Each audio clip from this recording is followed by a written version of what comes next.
Testing, testing, testing.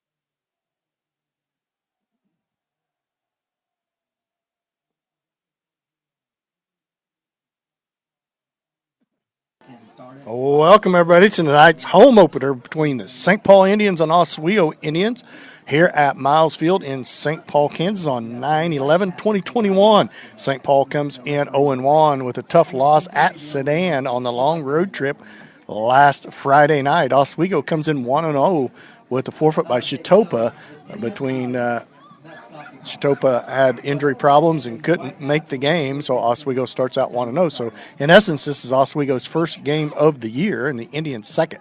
Look for a good matchup here on Miles Field. Miles Field is in spectacular shape. This game's supposed to be played in Oswego. Oswego with some football field problems, so they moved the game to St. Paul, and our groundskeeper, Mr. Davis, Kent Davis, has this field looking as good as it's ever looked, and it is ready for opening night here on Friday night football at Miles Field. St. Paul will start by receiving the ball. Back deep is Zane Sexton. Three up-backs, Kaiser Watrick, Riley Vitt, and Landon Beechner.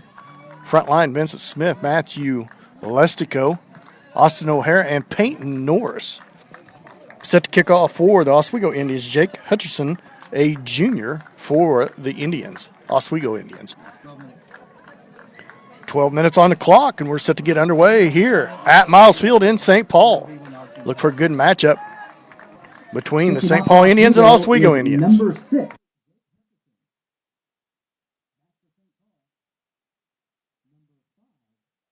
I want to welcome everybody to the live stream here on USD 505.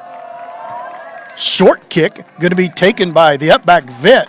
He reels it in, takes it to 20, up to the 25, puts a couple moves on, and wrestled down at the 30-yard line. So good field position to start for the St. Paul Indians.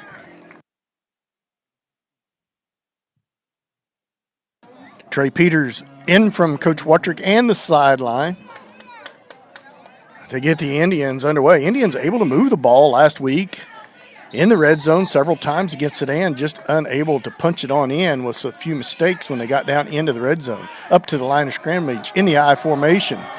Watrick at fullback, Beechner at tailback. Here comes the snap. 1st and 10 for the Indians. He's going to roll out to his left. He's got a man down there, Vincent Smith, all alone, and he reels it in down at the 12-yard line. He bobbled it, or he would have walked into the end zone.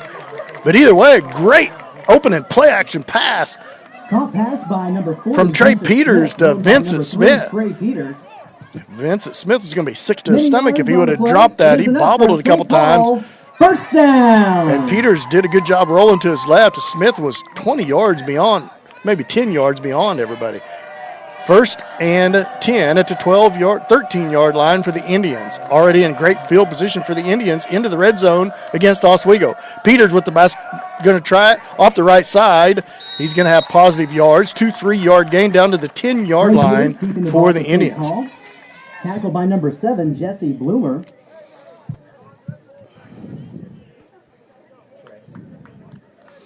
Second down, and let's call it 6 for the Indians. Inside the 10, they need to get to about the 3.5-yard line for a first down. Indians break huddles.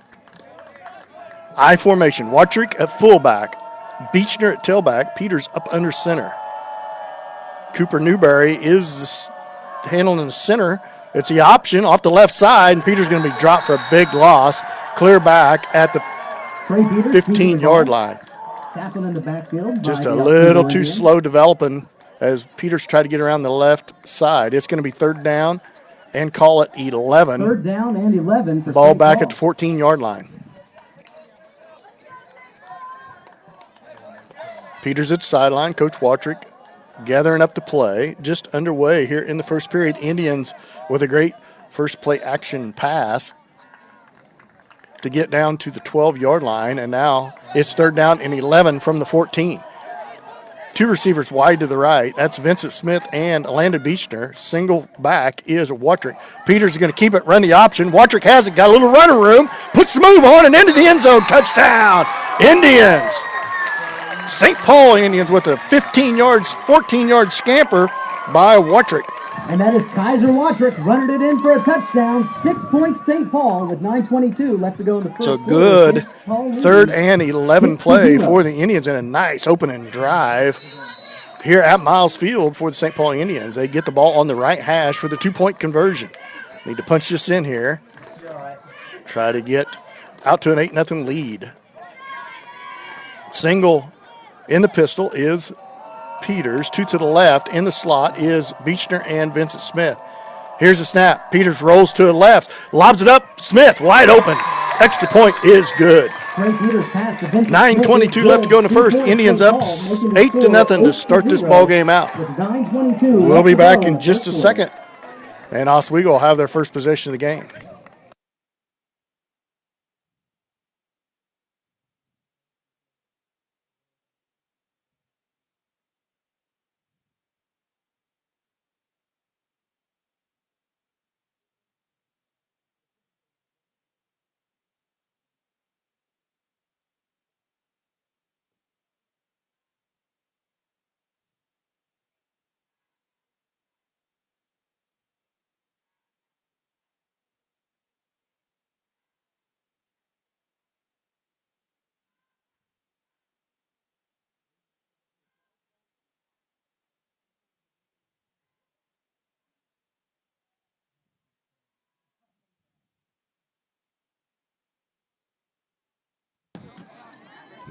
We are back here live. 9:22 left to go.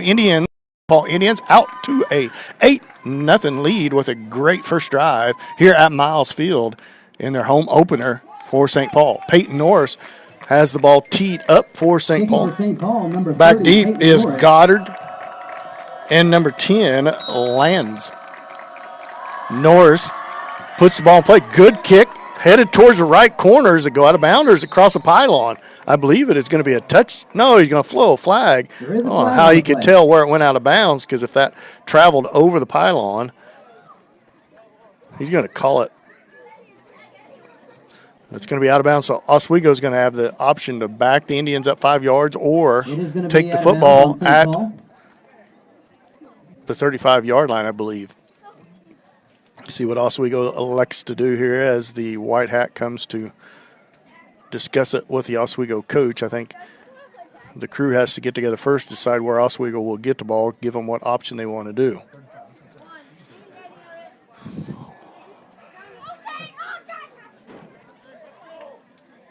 Excuse me, it's a 25-yard line. That's where Oswego will take the football.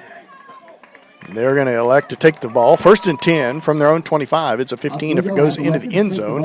It's a 10, basically a 10-yard penalty or 10-yard spot foul, or they can back the kicker up 5 yards and make him re-kick it. Oswego decides to take the football. Number 6, Hutchinson, the junior, at the quarterback spot.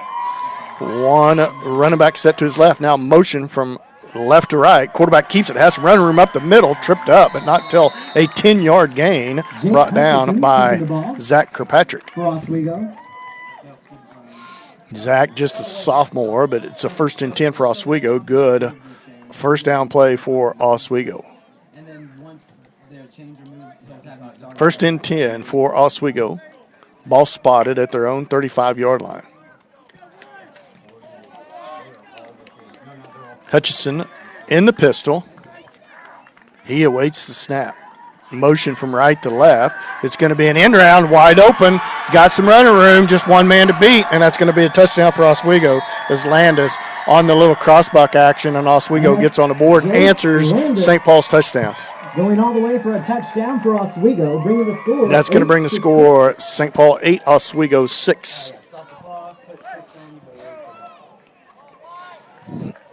Pending an extra point here. So good opening drive for Oswego. Made it look pretty easy against the Indians' defense. A little crossbuck action. Indians are going to have to make an adjustment and stay home here on defense. Good run by number 10, Jace Landis, a senior. In the pistol is Hutchison. Motion from right to left, and Watrick and Norris both come across the line of scrimmage from the linebacker position. Half the distance to the goal on the extra point, so in essence, it's a 1.5 yard extra point try. Oswego up to the line of scrimmage. Goddard is slot to the left, angled. Here he comes in reverse action, direct snap, and its extra point's going to be good, and the score's tied 8-8. So 8:46 left to go here in the first period, and we are knotted up at 8. We'll be back as the Indians will get their second possession of the game after this brief timeout.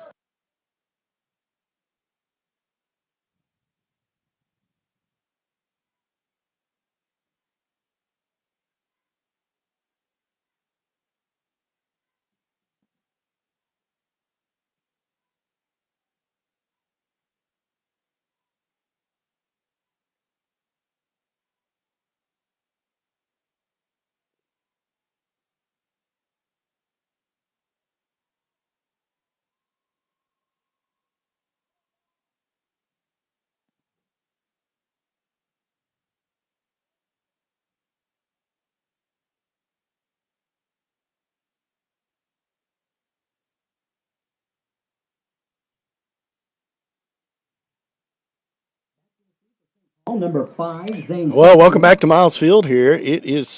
Score is tied 8-8 with 8:46 left to go here in the first period. And kicking off for Oswego. Back deep for the Indians, number 5, Hutchison. Zane Sexton. Up backs again are Landon Beechner, Riley Vitt, and Kaiser Watrick. Set to kick it off is Jake Hutchison, the junior for Oswego. Short kick last time. Let's see what Oswego does this time. It's another pooch kick. It's going to be taken again by the upback Vitt. Vitt at the 25. Cuts to his left. It's got a little run room. Cuts up the middle. Nice return again. And he's wrapped up and brought down at the 37-yard line. So good field position again. By number 22, Riley Vitt. By the Indians. It'll be 1st and 10 for the Indians. Ball spotted at the 37-yard line. 36-yard line. It will be 1st and 10, St. Paul. 8:39 left to go here in the first period. 8-8, all knotted up. 1st and 10 for the Indians. Ball spotted at 37. Cooper Newberry up over the football. In the I formation, Watrick at fullback, Landon Beechner at tailback, Trey Peters up under center. He awaits the snap. Oswego creeping up the line of scrimmage. Beechner off the left side, not much space. He's going to get back to the line of scrimmage. It's going to bring up 2nd down and 10. Not much running room for the St. Paul and Beechner. May have lost one on the play. 2nd down and 11. The backfield brings up 2nd down and 11. Trey Peters in from the sideline from Coach Watrick. St. Paul started off their first drive with a great play-action pass for a 37-yarder from Peters to Vincent Smith. Smith slot to the right. Now Peyton Norris swaps to the right side. Loaded up on the right side. 3 slot backs. Peters, the lone person, in the pistol. He awaits the snap. It's going to be a reverse to Beechner. Tries to get to the outside. Spins out of bounds at the 40-yard line right at midfield. It's going to gain about 4 yards back. It's going to bring up a big 3rd down and 7 for the Indians. Gains about 4 on the play. 3rd down and 7.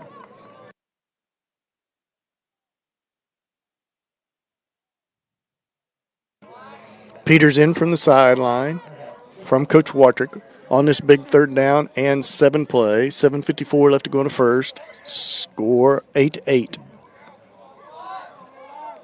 Beechner and Vincent Smith wide to the right. Watrick single back set to the right of Peter, who's in the pistol. Back to pass. Running room if it had been on target. And that pass, Peters incomplete. Short hopped it to him, so it's going to be 4th down and 7. Ball spotted at midfield.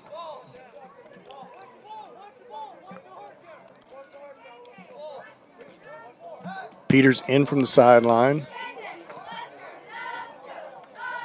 See what the Indians elect to do here on 4th and 7 with the ball at midfield. Beechner in punt formation for the Indians. Nobody back deep for Oswego. He's going to take it where it goes, and it's just basically a free kick. Good high kick by Beechner.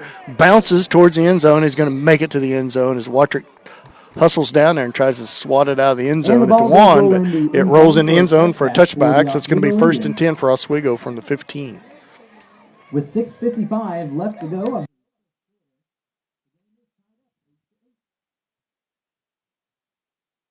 First down and 10 for Oswego.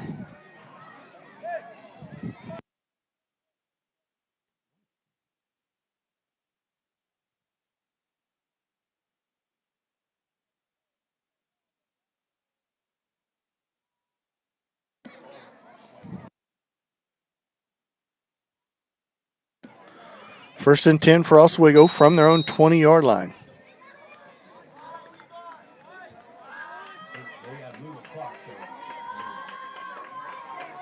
Oswego up to the line of scrimmage. Hutchison in the pistol. He takes the snap. It's going to reverse number 18. This time bottled up. A lot better job by the Indians. Austin O'Hara and Watrick in on the tackle. Gain of 1 on the play. That was number 18, Levi George, a junior, on the carry. No gain on the play. 2nd and 10 for Oswego from their own 20. Nose of the football just across the 20-yard line. Up to the line of scrimmage comes Oswego. Hutchison in the pistol. Slot to the right. And a single back set. Back to pass is Oswego. 2 running deep. Now Hutchison, he's going to heave it down deep. And it's through the hands of number 7. The ball falls incomplete. Bloomer. Vincent Smith with good position, but that ball well thrown and almost right over the hands of Smith. And it falls incomplete. It's going to bring up 3rd down and 10. All kinds of time back there for Hutchison to throw the football. He thought about scrambling, and then he just reared back and threw it deep. 3rd down and 10. From the 20-yard line for Oswego.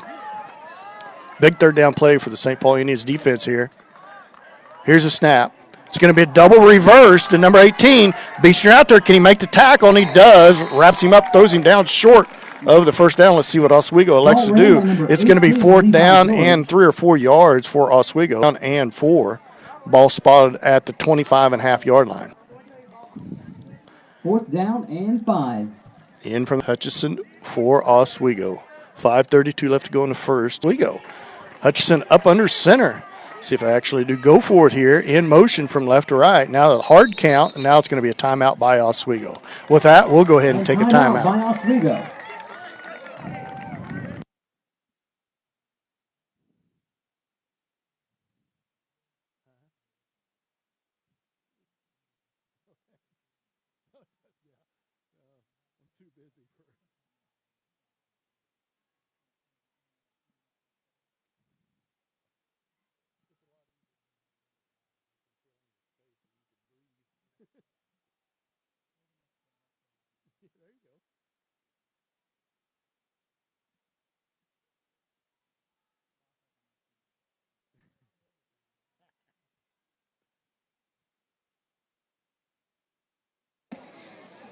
Out of the timeout, back, getting ready to get play. St. Paul Indians still huddled up around Coach Watrick. Let's see what Oswego does coming out of this timeout with 5:32 left to go here in the first period. We're tied at 8. Both teams scored on the first possession. Oswego still nobody lined up in punt formation. Hutchison in the pistol. See if Oswego actually does go for it here on a big 4th down and 5. From now, Hutchison is going to drop back in punt formation. A little quick kick, but it's a short one. Everybody get their heads up and look. And everybody gets away from it, and it's going to be down at the Indians' 37-yard line. So great field position again for St. Paul. 1st and 10 for the Indians from the 37. Let's see if they can get their offense back on track. They need to get their rushing attack on track because they've done a good job on the Indians' rushing attack so far in this ball game. Indians have had some success throwing the football. Trey Peters in from the sideline. 1st and 10 from the Indians from their own. The football for the Indians. Peters in the pistol, set to his left is Watrick. Two receivers out wide right is Smith and Landon Beechner. Peters going to keep it. Got a little running room. Spits free. Now down the sideline. Away goes Peters. 10, 5th touchdown, Indians. Good option play right up the middle by Touchdown, Trey Peters. Trey Peters. And he gets on the board with a good 43-yard run. And that does bring the score 14-8. That takes the St. Paul Indians up 14-8, pending an extra point. Little two receivers wide to the right there, and Watrick set to the right of Peters. Peters kept the option, cut off to the weak side, the left side, find him a little daylight, planted his right foot, got down the sideline, and run everybody to the end zone. Single back pistol is Peters. Two receivers wide to left. Peters rolls to his left hand. Extra point is good to Watrick, and St. Paul leads 8-0. Number 15, Kaiser Watrick. We'll be back after this short break for the kickoff by the Indians.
Welcome back as Peyton Norris tees a ball up for the second time here tonight from the 30-yard line. Number 10, Jace Landy. Kicked it right over the right pylon. They called it out of bounds. Last kick, so let's see what Norris can do this time. Back deep for Oswego is number 2 and number 10, Landis and Goddard. Good kick.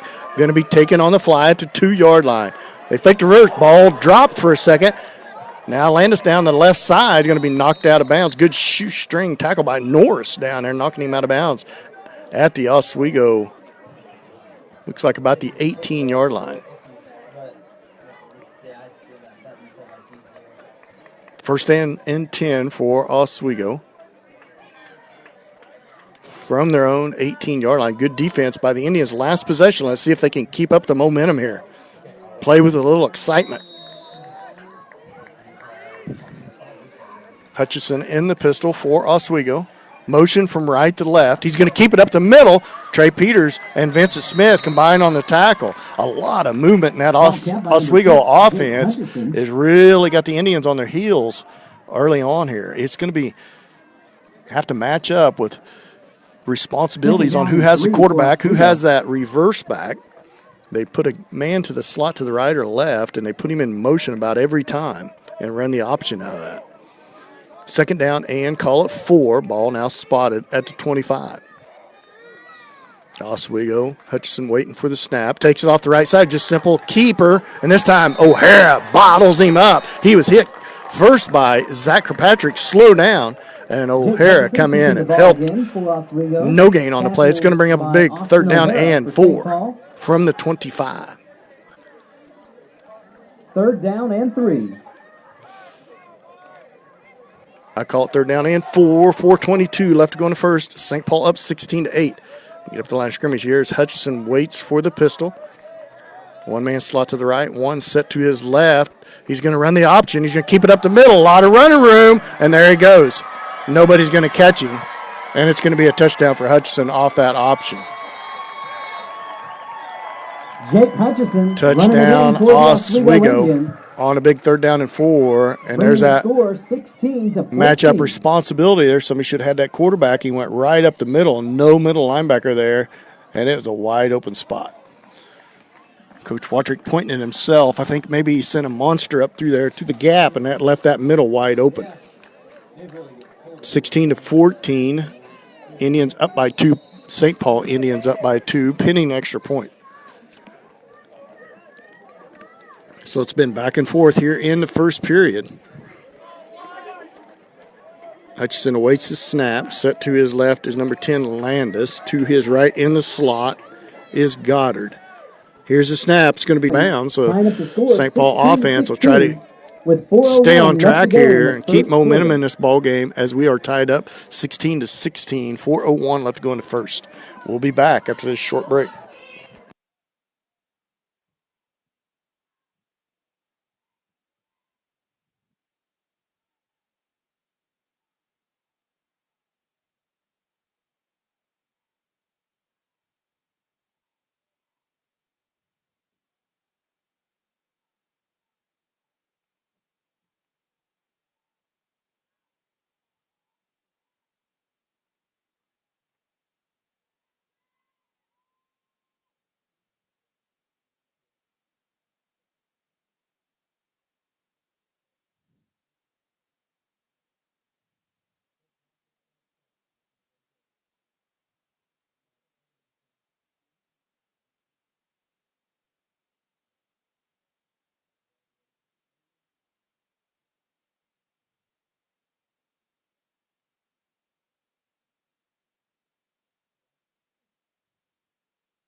Back here with 4:01 left to go in the first. Tied up 16-16.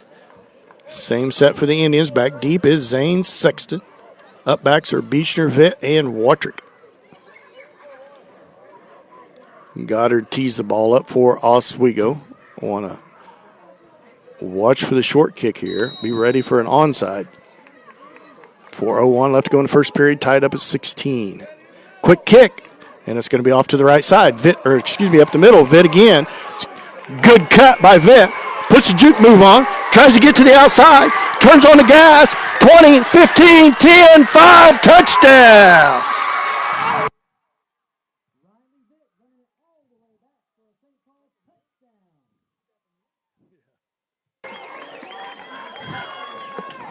All 3 kicks by Oswego's went to the up back in the middle of it. And this time he breaks one loose with some great blocking by his teammates. And down the left-hand side he goes and gets the St. Paul Indians right back to lead.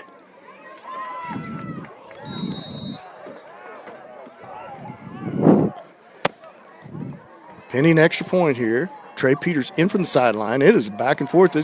Conditioning is going to be a big thing here tonight as much as we've been up and down the football field here at Miles Field. In the pistol is Peters. He waits the snap. He's going to keep it off the left side. Tries to get to the end zone, puts shoulder pad down, stretches out, and it's good. Peters keeping the ball, and it is good for another 2 points. 50-yard return by Vitt. That does bring the score to 24. Gets the Indians a touchdown. Left to go in the first quarter. With 3:42 left to go in the first. Extra point by Peters and takes the score out 24-16. Now the defense really needs to settle in with their gap responsibility and make Oswego work for every play here. We'll be back after this short break.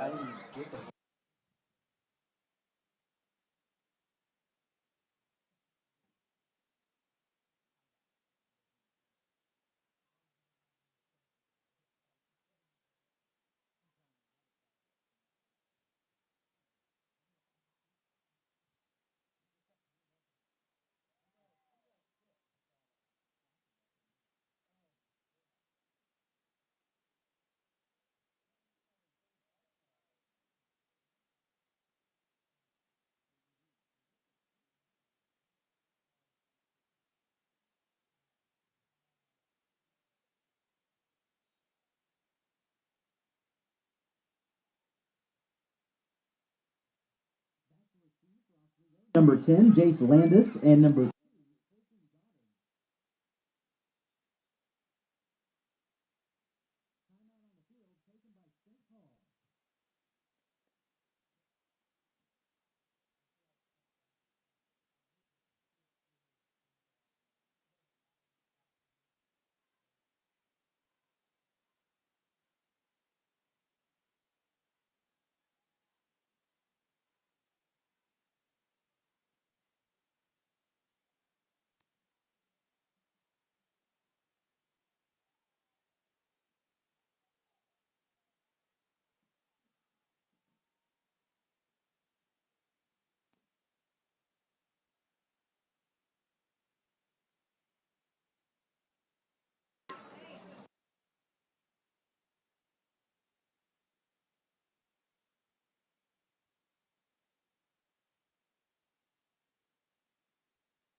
Welcome back. 3:42 left to go here in the first period. 24-16. St. Paul leads by 8. And Norris with the ball teed up at the 30-yard line. Back deep is Goddard and Landis. Here comes the kick by Norris. Drive and kick, going to be taken about the 5. Fake reverse. No, it is a hand reverse. Around the left side, there's a block in the back, and down the left side we go, and it's going to be a touchdown for Oswego. Coach Watrick can't believe it either, and I seen a block in the back about the 15-yard line. That was just pretty blatant. Jace Landis. And right back down the Miles Field we go, and it's 24-22. No flag on the play. There hasn't been much called yet tonight, just one out-of-bounds kick, so they're letting them play.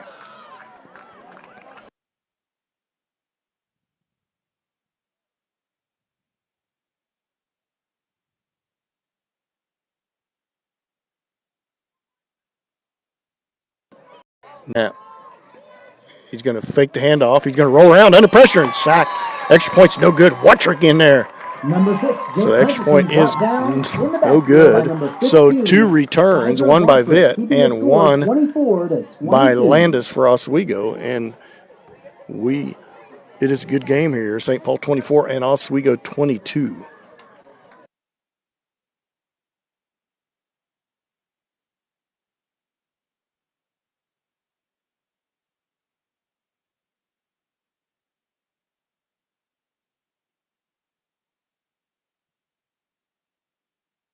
This could come down to which team is in the best shape. Oswego with a few more kids on the roster, but not a lot. So subs are going to be a big thing in this ball game, as already 46 points scored in the first 9 minutes of the ball game. Going to be a long one here tonight at Miles Field. Plenty of water breaks. I'd say kickoff game temp was about 85 degrees with wind out of the south about 10 mile an hour. So a little breeze make it a little nicer than it was last week.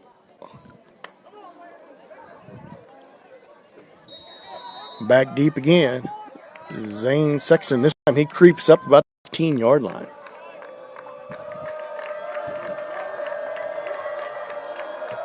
Going to be a driving kick this time over the head. Sexton's going to chase it down to about the 9-yard line. There's a Zane Sexton with a lot of room. Puts a couple moves on. Now tries to get to the outside. Cuts back to the middle. Good return back up to the 27-yard line as that ball was picked up about the 9. Boy, they are letting it play, because I'll be honest with you, I've seen a block in the back about the 10-yard line by the Indians too. St. Paul Indians, that is. Makes it up to the 27-yard line. Paul. Indians need to sustain a drive here, pinned as deep as they've been.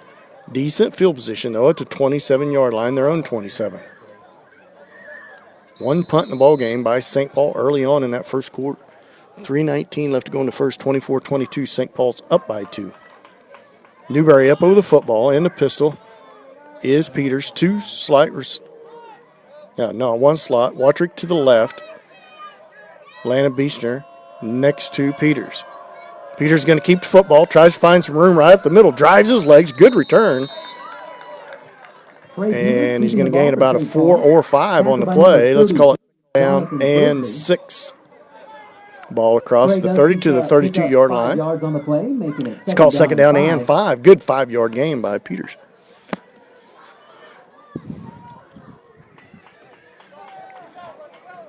Second down and 5. Ball placed at the 32-yard line. The St. Paul's Aldrich slot to the left. Good snap. Peters going to keep it again. Try that left side. Puts his shoulder pads down. Driving close to the first down. And I think he's going to have it.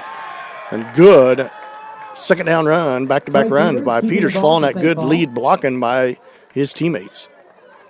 First down for the Indians. Ball across and he does gain the 35 up to the 38-yard line.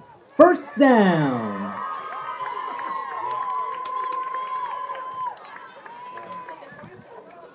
First and 10 for St. Paul. Ball spotted at their own 38. I formation this time. Watrick at fullback. Beechner at tailback. Peters up under center. Here comes the snap. Good snap. Going to roll back to pass. Got a man off the right side, and Watrick threw his hands and falls incomplete. It's going to be second down and 10 from their own 38. Good play action that time. Fullback sneaking through the line was Watrick off to the right side, and it slipped through his hands and falls to incomplete. It stops the clock. 1:57 left to go here in the first period. St. Paul 24, Oswego 22.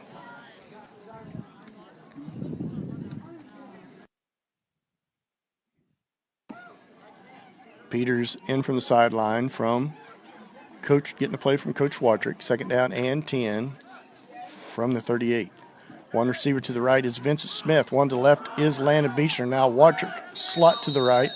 Now timeout by Coach Watrick. Second one of the half. So we'll be back after this short timeout.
Somebody's going to get tired.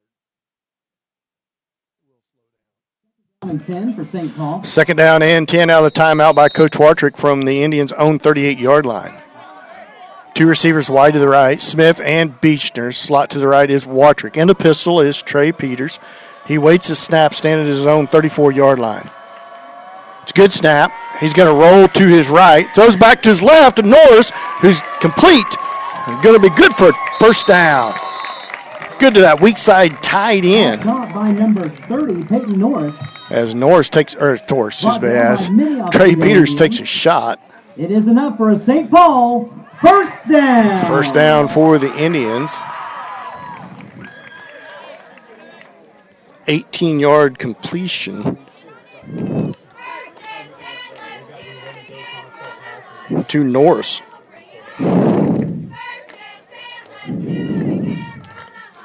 First and 10 for St. Paul. Ball spotted at the 26-yard line.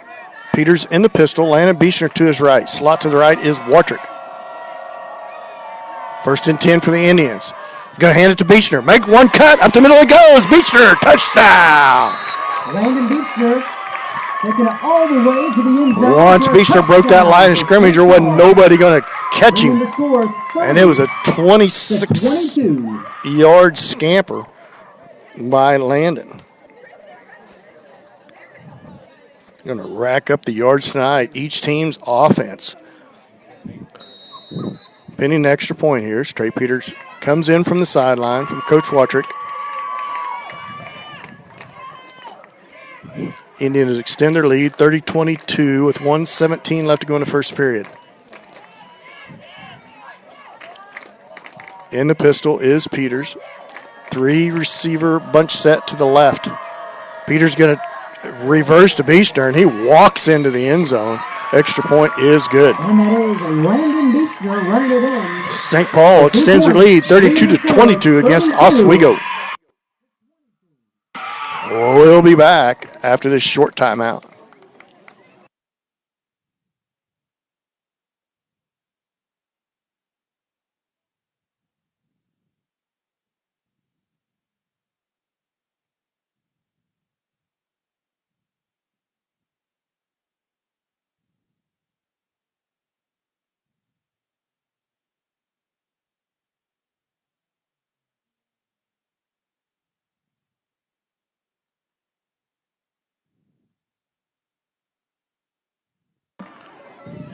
Indians get set for the kickoff here as they lead 32-22, 1:17 left to go in the first.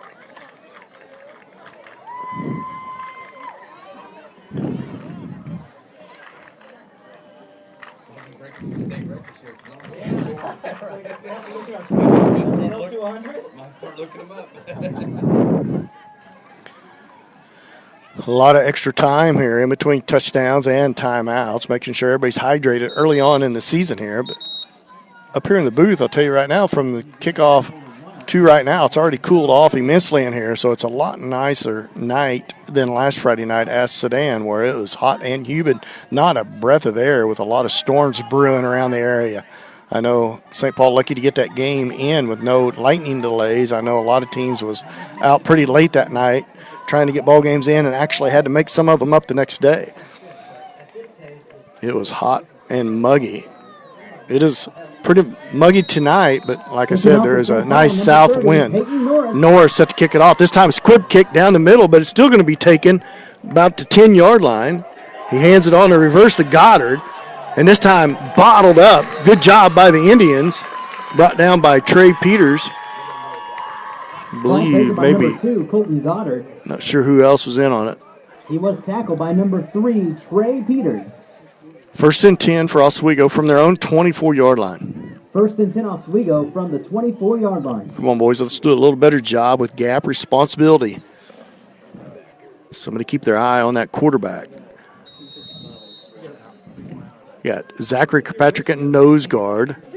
Down lineman is defensive ends is Norris, and a low snap. It's going to. Oh man, Watrick goes in there, tripped up. Is number 10 Landis. Watrick went squirting through that line of scrimmage right by Landis, and it's going to be a 3-yard gain on the play by Landis. Norris trips him up. 2nd down and 7. St. Paul had to be careful there. Watrick got him playing the monster in the center, slipping through them gaps, and that's what opened up that middle last time where Oswego scores. In the pistol is Hutchison. 2nd down and 7 for Oswego. He awaits the snap. He takes the snap. He's going to keep it up the middle. This time a lot better job. O'Hara wads him up. The face mask.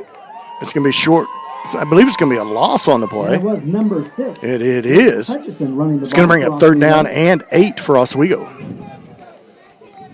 3rd down and 8. Everybody stay home and make a good tackle here. 3rd down and 8. Ball spotted at Oswego's 26-yard line. Wide to the right is Goddard. Now it's going to be a timeout by Timeout on the Oswego. field. And with that, we'll take a short timeout. Oh, that is the end 30. of the quarter. Oh, excuse me. It's the end of the first quarter. Score 32-22. 22. Paul leads by 10 over Oswego.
With 3rd down and 8. Start of the second quarter, St. Paul leads 32-22. Big 3rd down and 8 for Oswego here from their own 26-yard line. Hutchison awaits the snap.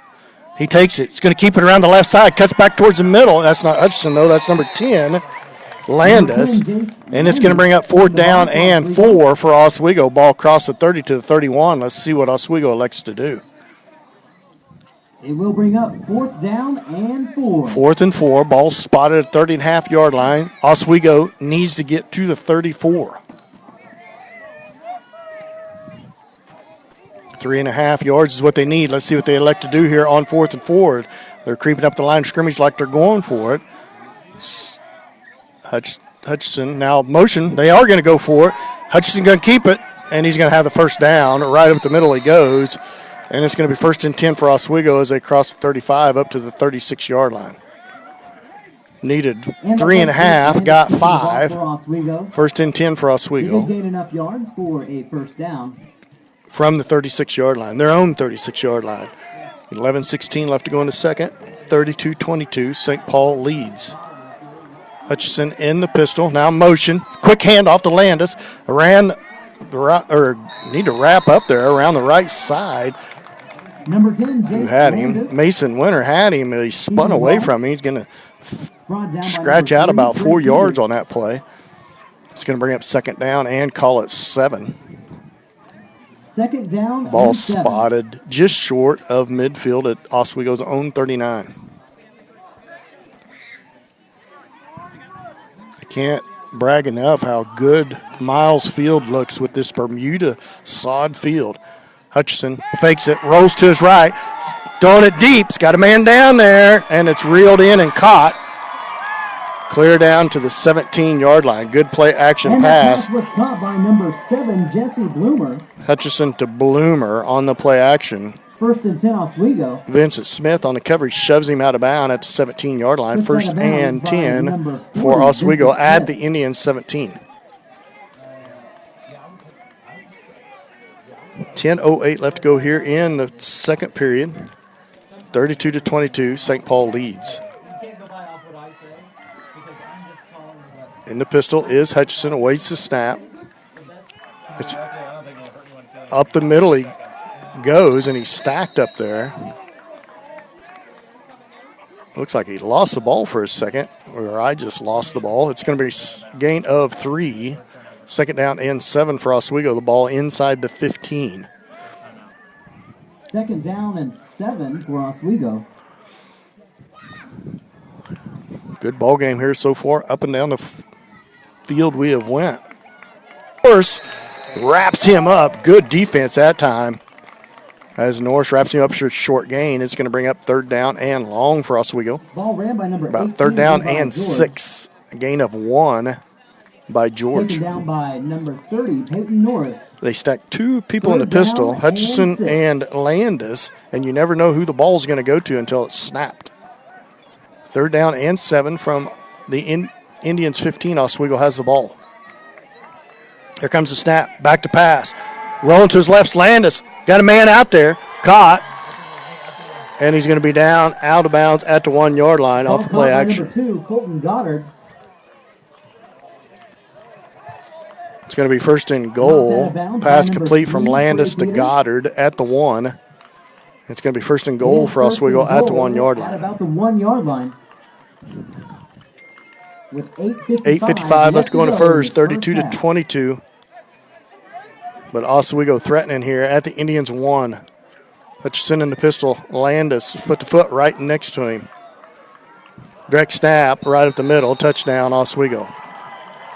Touchdown Oswego, number 6. That's going to bring the score to 32-28. Indians lead.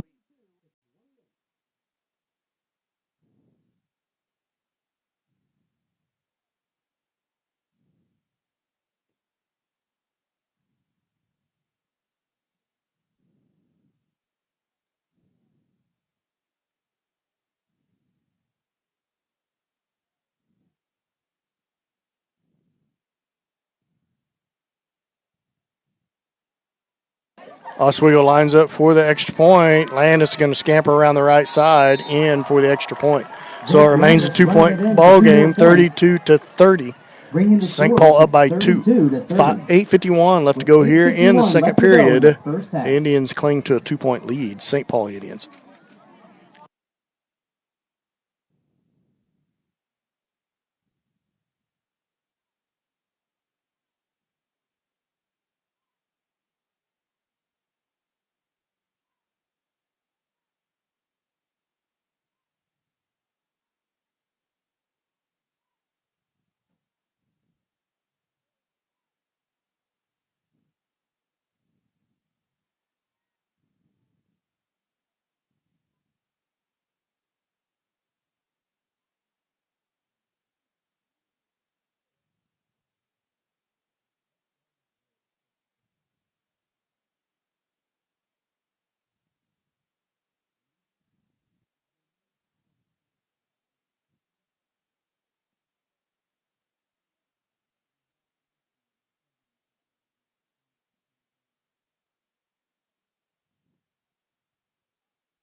Welcome back. 8:51 left to go in the second period. St. Paul leads 32-30 over Oswego. Kicking for Oswego, number 2, Colton Goddard. Colton Goddard with the ball teed up for Oswego. Back deep, Zane Sexton.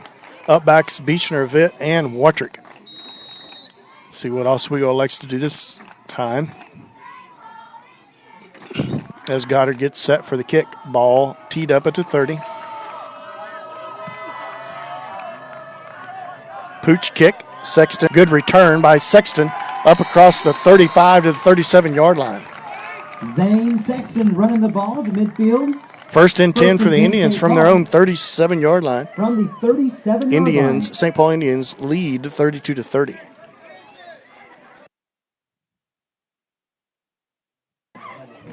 Peters is banged up a little bit. I see him holding his right shoulder just a little bit on that tackle at the goal line.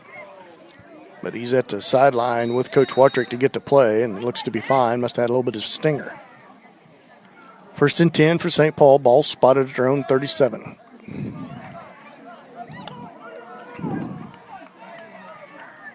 In the pistol is Peters. Set to his right is Beechner. Slot to the right is Watrick. Here comes the snap. Option to the left. Peters going to keep it. Pitches it late to Beechner. Down the sideline. Good gain on first down. As he drops his shoulder pad. Good 8-9-yard gain as the Indians cross midfield down to the 34-yard line of Oswego. Good 8-yard gain by Land. Pitch by Peters.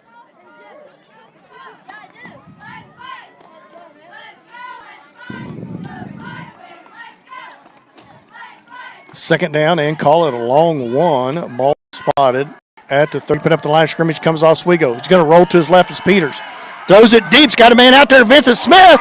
Touchdown. Indians. 37-yard, 34-yard touchdown pass from Peters. Touchdown. To Vincent Smith. That does bring the score 38-30 with 8:25 left to go of the first half. And back and forth we go like a heavyweight fight.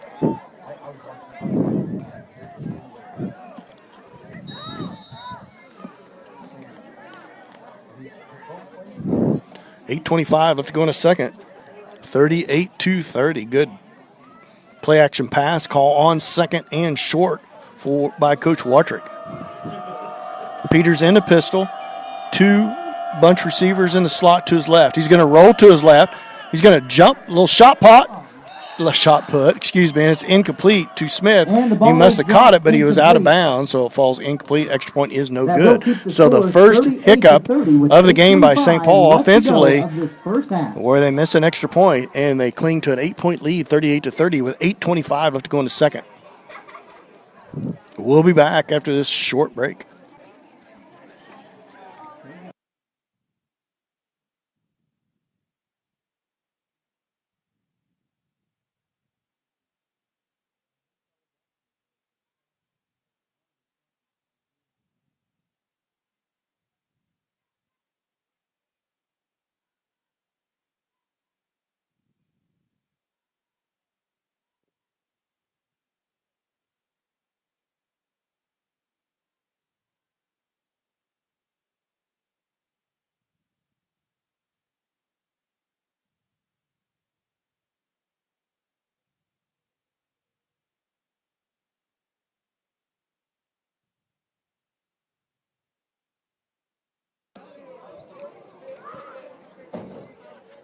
Back here at Miles Field, 8:25 left to go here in the second period. 38-30. St. Paul leads by 8.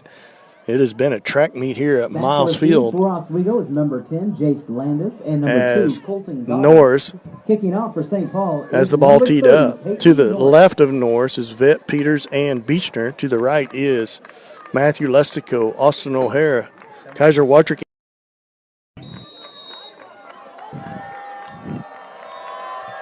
Squib kick this time by Norris, taken about the 6. Hand off to Landis, tries the left side, down the sideline, steps out of bounds about the 24.5-yard line.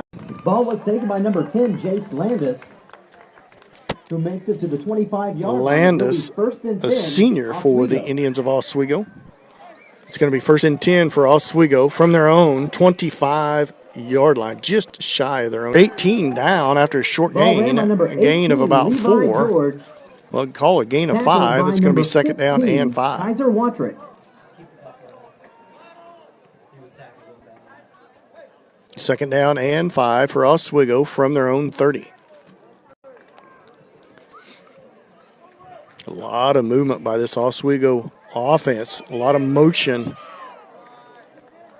Second 5. Hand off to Landis off the right side. It's going to bring up third down and 3 for Oswego. Third down and 3. 0 penalty flags thrown in that monster. They never even slowed down. It ran into Oswego's backfield. That will move Oswego up and up for a 1st and 10. Can't give them the easy ones. You got to make them earn every yard in a football game like this. So there's an offsides by the Indians. First down and 10 for Oswego. Ball across the 35 to the 37-yard line. Hutchison in the pistol. Takes the snap. Hands it to Landis off the left side. He's got a lot of running room. And one man to beat. And it's going to be a touchdown for Oswego. Jace Landis running it all the way back for Oswego. Not a lot of defense in this game here tonight for either team.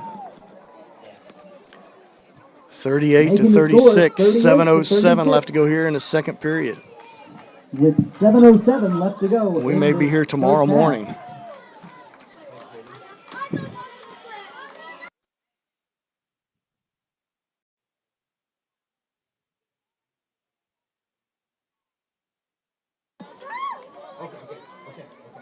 Extra point pending here. 7:07 left to go. 2-point lead for St. Paul. Pending extra point by Oswego.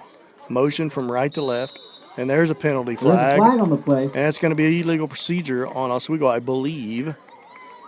And it is a false start by Oswego. It is a false start on Oswego. 7:07 left to go here in the second period. 38-36. Now the extra point's going to be a 7.5. 5 yards. 8-yard extra point. Conversion once again.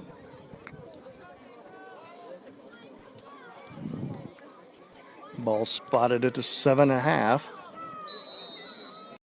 So a little longer extra point try by Oswego.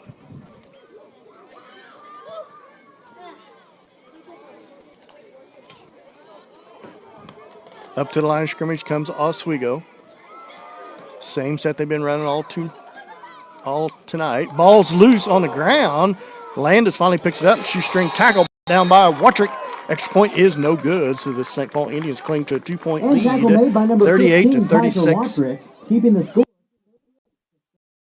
with 7:07 We'll be back first half with another kickoff return by the St. Paul Indians after this short timeout.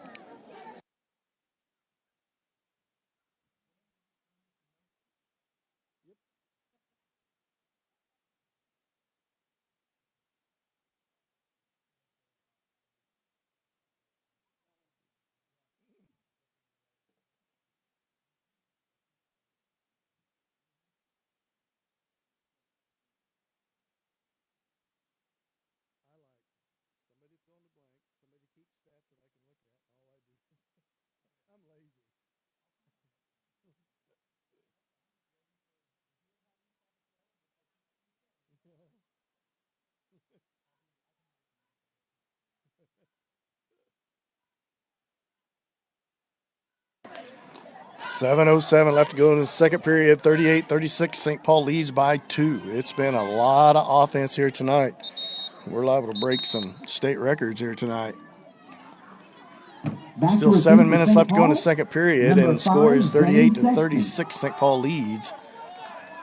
Conditioning is definitely going to be a factor here tonight for each team, so we'll see how that plays out. It's essentially Oswego's first game of the season. They're a little deeper on the sidelines than the Indians. A little bunch set now. See what Oswego does out of this. They did a couple little squid kicks. Now they split out in their regular lineup as a kickoff. Drive and kick, taken by Sexton about the 15-yard line. Sexton's going to try the right side, makes a move to the left. He's going to be wrapped up and dropped back at the 18-yard line. Still good field position for the Indians. First and 10 for the Indians from their own 18. He will be at the 18-yard line. Sexton started to his right, broke deck to his left. With not much running left to go of the first half, St. Paul is leading 38-36. Peters at the sideline awaits the play from Coach Watrick.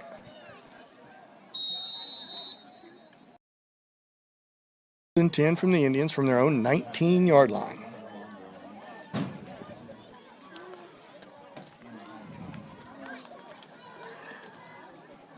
Newberry up over the football as the Indians break huddle. I formation, Watrick at fullback, Beechner at tailback. Trey Peters up under center. 1st and 10 for the Indians from their own 19. Option. Pitches it late to Beechner. Beechner cuts back to the center. It's going to be a nice gain on 1st down. As Beechner across the 25 up to just across the 25-yard line. So good gain. 6 on the play. As Peters rode Watrick belly down in the line of scrimmage, pulled it out and pitched it late for a good 6-yard gain by Beechner around the left side.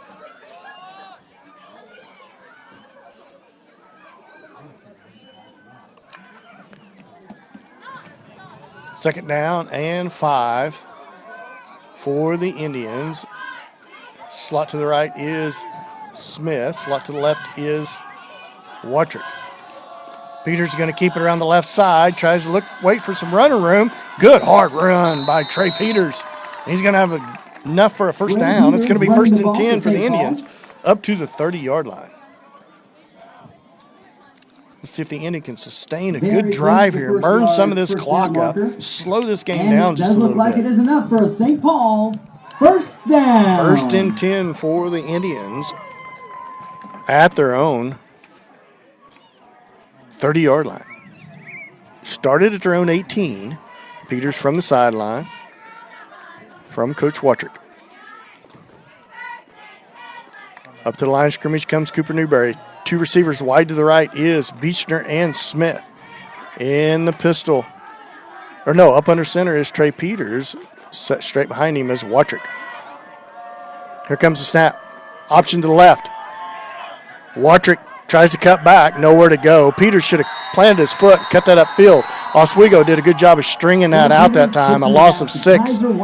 Trey should have planted his right foot, drove up the field and got what he could, stood. Instead, he strung that out too much, pitched it late, and Watrick had nowhere to go. 2nd down and 15 for St. Paul. 2nd down and 15 for the Indians as they lose 5 on that play. 4:46 left to go here in the second period. 38-36. St. Paul up by 2. 2nd down and 14 for the Indians from their own 26. 2 receivers wide to the left this time is Smith and Beechner. Slot to the left is Watrick. In the pistol, all alone is Peters. Pump. Fakes it to Beechner. Beechner some run room. Turns on the Jets. Just one man to get. Bloomer brings him down. Trey Peters passing it to number 4, Landon Beechner. And it's going to be enough for a 1st down as long as it's clean. Now there's a flag on the play. There is a flag on the play. Clear back at the 28-yard line. Let's see what this flag is. And the Indians are backing up, and it's going to be a holding against the Indians first. Holding on St. Paul. Holding. I didn't know if the refs knew what holding was because I've seen a couple blocks in the back on kickoffs that they never called. So that's going to be a 10-yard penalty from the spot of the foul, so that's going to negate a great play from Peters to Beechner. Going to take the Indians clear back to their original starting spot at the 18-yard line, so it's going to be 2nd down and a bus ride for the Indians. 2nd down and long. 2nd down and 23. Peters has to run a half mile to get back to the huddle from Coach Watrick. 4:17 left to go in the second. 38-36. St. Paul up by 2. Beechner and Smith splits wide to the right. Trey Peters in the pistol. Watrick set to his right. Just get part of it back here. He's going to throw it deep. Has Beechner back there. A little bit short on the pass, and Landis knocks it down. Man, Beechner had yards. If Peters could have got a little more air under it. Number 10, Jace Landis. That's going to bring up 3rd down and 20. 3rd down and 21 for the Indians. 4:11. Clock stopped on the incomplete pass. Man, there was an opportunity there for Peters to hit Beechner as Beechner was behind Landis. As Landon with a lot of speed on that fly route. And Coach Wattrick going to use his last timeout of the half here with 4:11 left to go as St. Paul leads 38-36. We'll be back after this short timeout.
Here we're back with 4:11 left to go in the second. 38-36, St. Paul leads, but they got a big task ahead of them on 3rd and 21. Pinned back at their own 18-yard line. They get the ball to somebody out in some space here. Don't have to get all the 21. Just get somebody in space, let them make a move here. Take care of the football.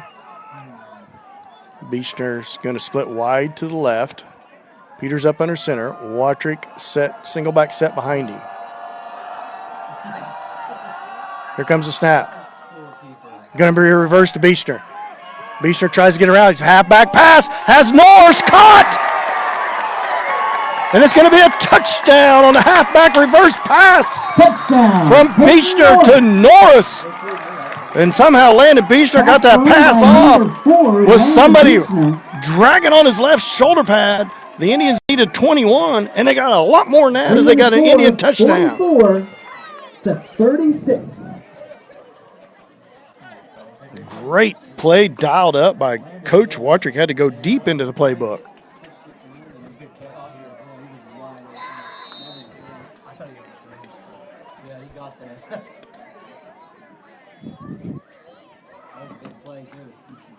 "72-yard pass play from Beechner to Norris. Extra point pending. Peters in the pistol. He's going to keep it off the right side. He's going to have to do some work. Stretches out. Extra point. Good. Good stretch by Peters. For that 2 points. And the Indians extend their lead to 46-36. 46-36 with 3:55 left to go in this.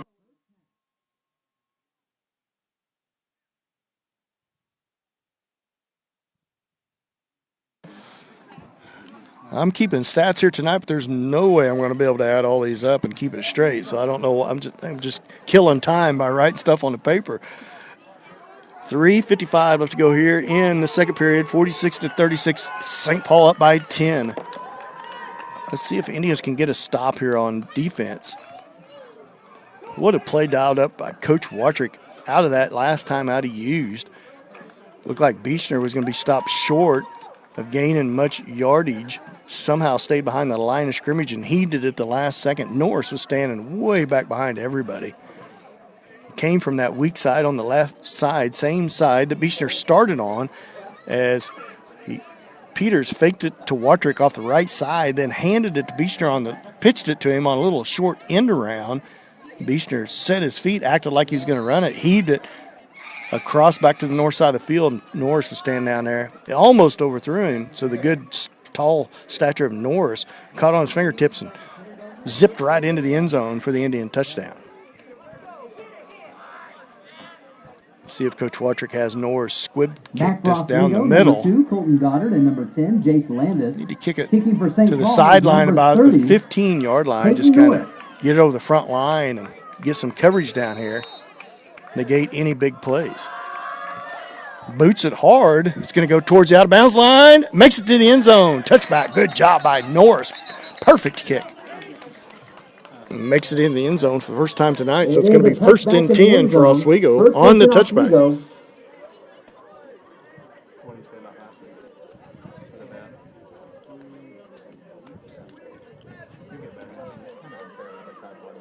It's going to be first and 10 for Oswego from their own 20-yard line.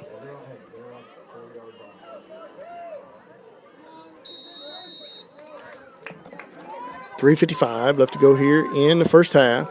St. Paul leads 46-36. Hutchison in the pistol, along with Landis. Landis going to keep it around the right side, looking for some running room. Cuts back towards the middle, bottled up after a short gain. Good pursuit by the Indians defense. Jace Landis running He's the going to ball gain for about a Oswego. yard and a half on the play. It's going to bring second down and call it 8. Boy, that's a good spot. Is the one on this side had about a yard and a half gain, and they give him 2. Second down and 8. Second down and Clock's 8. running. 3:31 left to go in the second period. 46-36. St. Paul leads.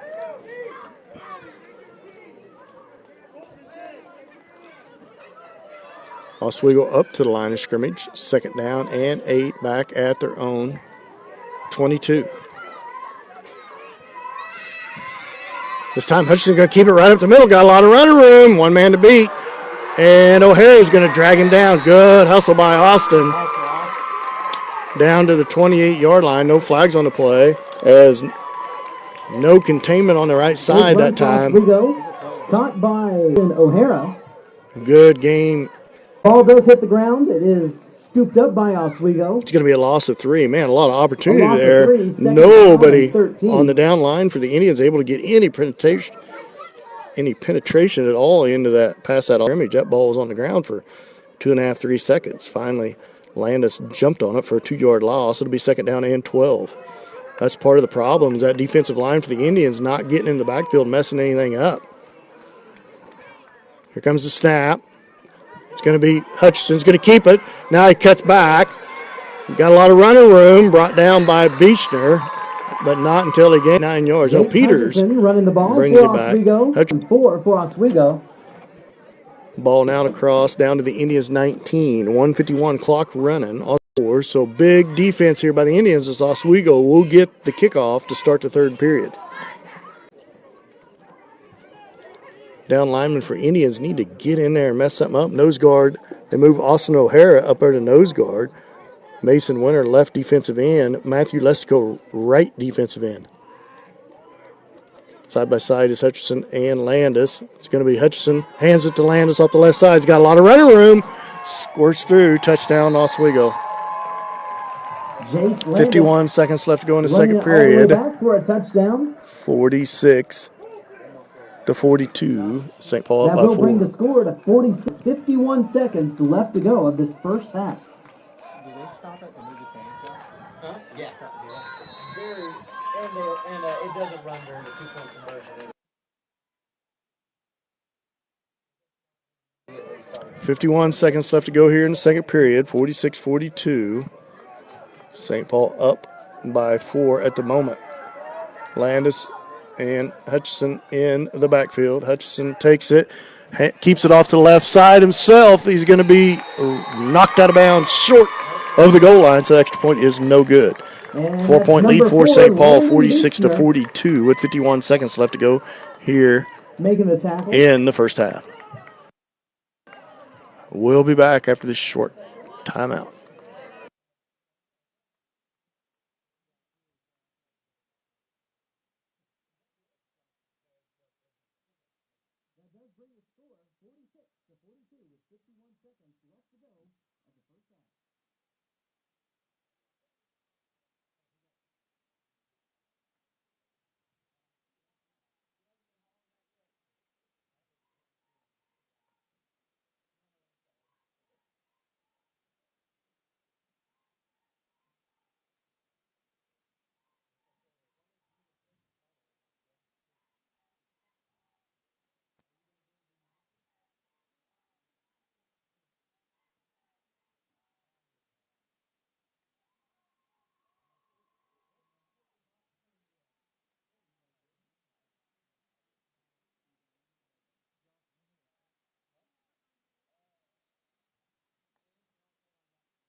Well, welcome back. 51 seconds left to go in the second quarter. The way this game's going, we could have 24 points scored in this 51 seconds. Right now it's 46 to 42. St. Paul leads Oswego by 4. Back deep is Zane Sexton. Up backs Watrick, Vitt, and Beechner. Oswego set to kick the ball off at their own 30. Split out of their bunch.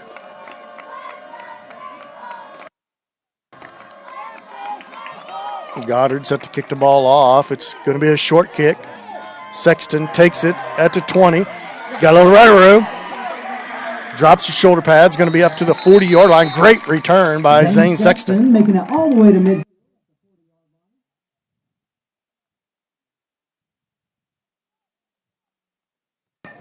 First and 10, St. If I was to tell Zane anything at all, I would tell him to drop them shoulder pads like his dad's bumper on his dump truck and run over somebody. Runs just a little more upright. It's great in open space, but when you get in traffic, drop them shoulder pads down. First and 10 for the Indians from midfield. 2 receivers wide to the left. Peters in the pistol. Watrick in the slot. Here's a snap. Peter, pump fake. He's got Beechner down there at sideline. And it's complete down to the 5.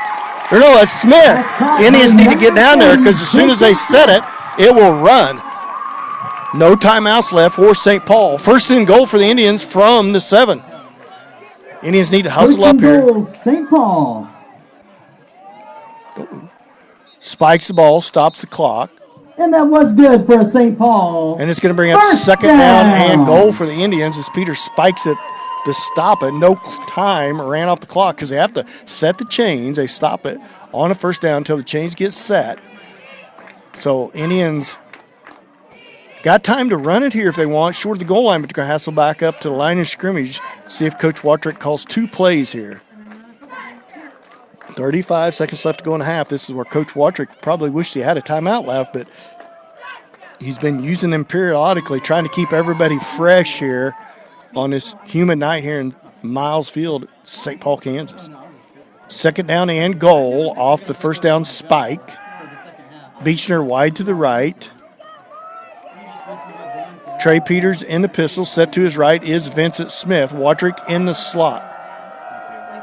Look for a little quick slant maybe here to Beechner. He's going to roll to his left. He's looking for Beechner. Throws to the corner, and it's overthrown, incomplete. Beechner skies to try to bring that down. It's no good. It's going to bring up third down and goal from the 7. And goal for St. Paul.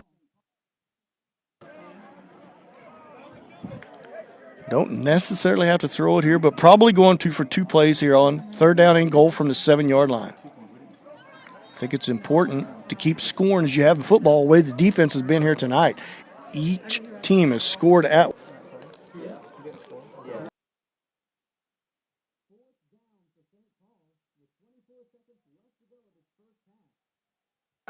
big play for St. Paul here with 24 seconds left to go in a half as they cling to a 46-42 lead.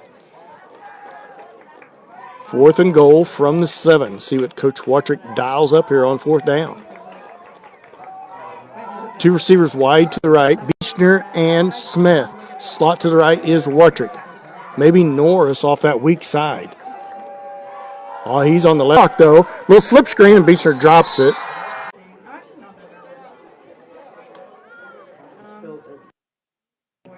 First and 10 for Oswego from their own 7. See what they do here with 20 seconds. A little bit. Oswego probably going to run it, but you don't want to make breakaway here. No, they're going to throw it back in the end zone. He's it deep across the middle. He's got a man back there, and man just knocked out the last second by Peters. Number one was behind everyone. 13 seconds left to go in the first half. Entertaining football game here tonight. Stat keeper's nightmare. Second down and 10 for Oswego. From their own 7. A little pick 6 here would be nice for St. Paul.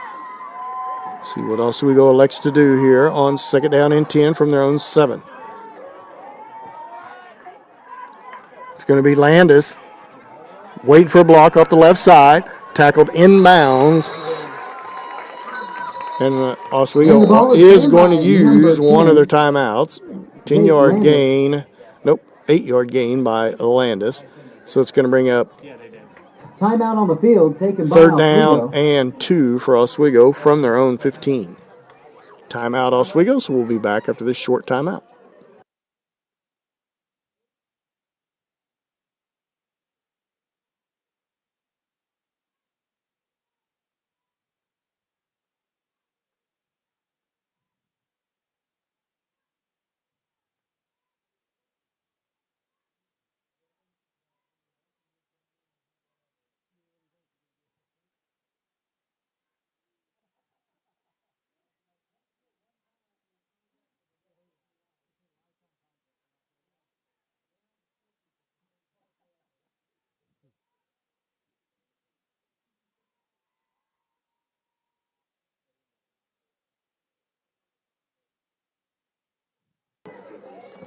Welcome back. 46-42. 8 seconds left to go in the first. St. Paul up by 4. Pause. Oswego up to the line of scrimmage. One receiver wide to the right. Back to pass. Now he's going to scramble up the middle. O'Hare misses the tackle. Cuts back to his right. Now Norris misses him. Running hard. And that's going to be the end of the first half as O'Hara brings him down at the 20-yard line. So halftime score, St. Paul 46, Oswego 42. We'll be back when the third period starts here in about 15 minutes.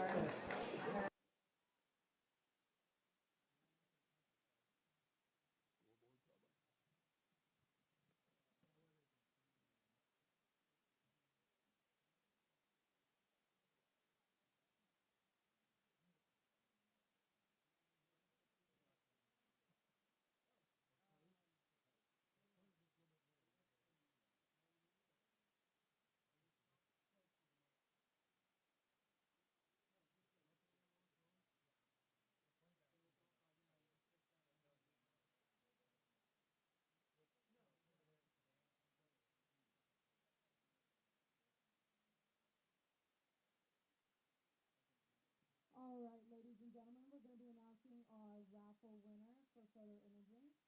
The winning ticket number is 973-9013.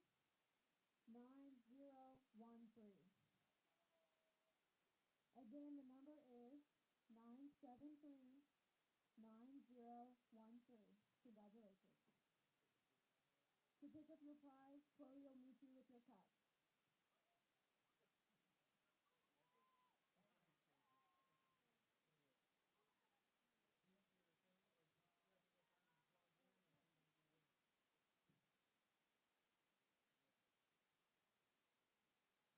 Again, the number is 973-9013.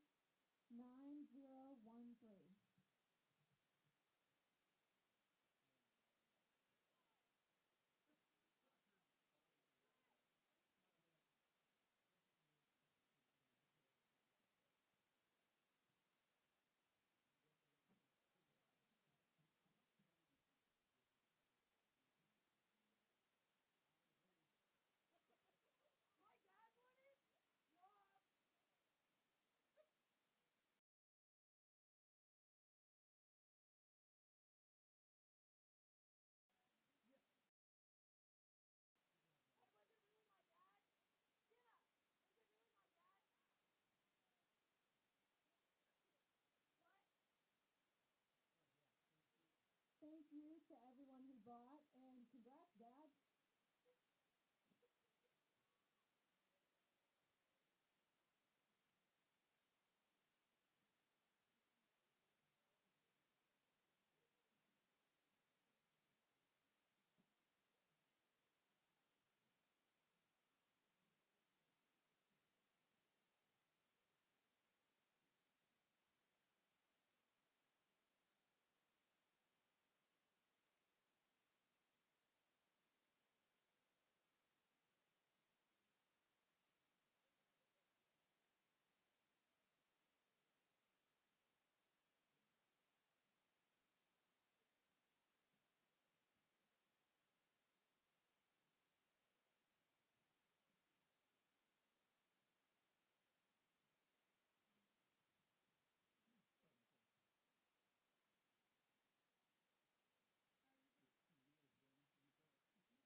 Welcome back, everybody, as we are set to start the second half here, where St. Paul leads Oswego 46-42. St. Paul will kick the ball off to Oswego to start the third period. St. Paul will kick the ball off.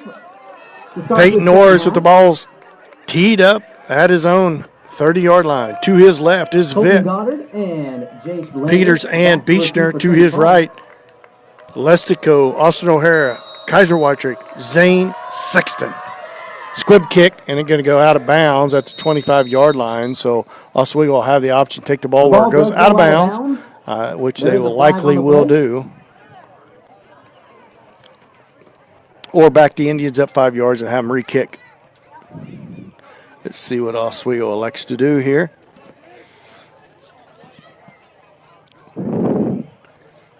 And it looks like Oswego is going to take the ball where it went out of bounds at their own 25-yard line. First and 10 for Oswego. Let's see what kind of halftime adjustments the Indians defense could come up with up to the line of scrimmage is Oswego, and we are set to get underway here in this third period. First and 10 for Oswego, 36-yard line. Landis and Hutchinson with a great game here tonight for the Indians of Oswego. Landis has really been a workhorse for Oswego. Landis a senior, Hutchinson a junior. Same set for Oswego. First and 10 from the Indians, 36. He's going to keep it up the middle. O'Hare has Hutchinson wrapped up. Good defensive play that time by the Indians. Good thing he didn't give it to Goddard coming around the end. He rode the ball down into his belly as he came around the end, pulled it out, and that's when the Indians collapsed on Hutchinson. Kept him no gain. So it's second and 10 for Oswego. Norris out of the game, into the game. Cooper Newberry for the Indians. Second down and 10 for the Indians. Oswego at the St. Paul 36.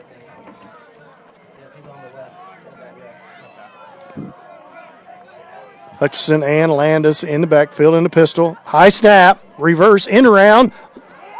And he's going to be brought down for a big loss. Zachary Kirkpatrick Levi George brings down Levi George, the freshman, hitting the backfield for a 5-yard loss.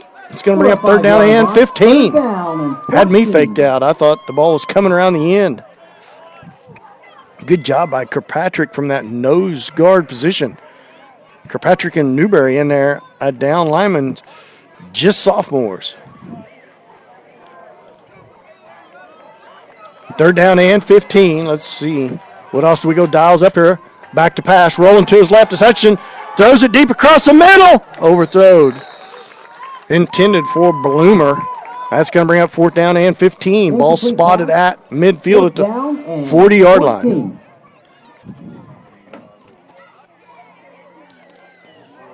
Clock stopped with the incomplete pass. Up to the line of scrimmage is Hutchinson and Landis. Now, drop back into a little bit of punt formation. Hutchinson, a little quick kick. Nobody back deep for the Indians. Ball rolls into the end zone. Touchback for Oswego. So St. Paul. Good defensive stand to start the third quarter. A rare stop as the Indian Landon Beechner wide to the right. Single back set is Whitrick. Set to the right. Up under center is Peters. Hand off to Whitrick. Inside handoff. He's going to be bottled up. Then good 4-yard gain on first down. Rare inside run by the Indians, but a nice gain on first down. Second down and call it 7. Second down and 7 for St. Paul. Watcher gained about 3.5 yards on ball spotted just shy of the 25-yard line. Same set. Now this time Peters is in the pistol. Wattrick set to his left. Handoff again to Wattrick. Boy, somebody got beat at the line of scrimmage as in the backfield quick was Oswego. Wattrick running the ball, and it's going to be a loss of a half a yard. And it's going to bring up Hutchison. In the pistol is Peters, set to his left is Landon Beechner. Here comes the snap. Going to run the option to the left.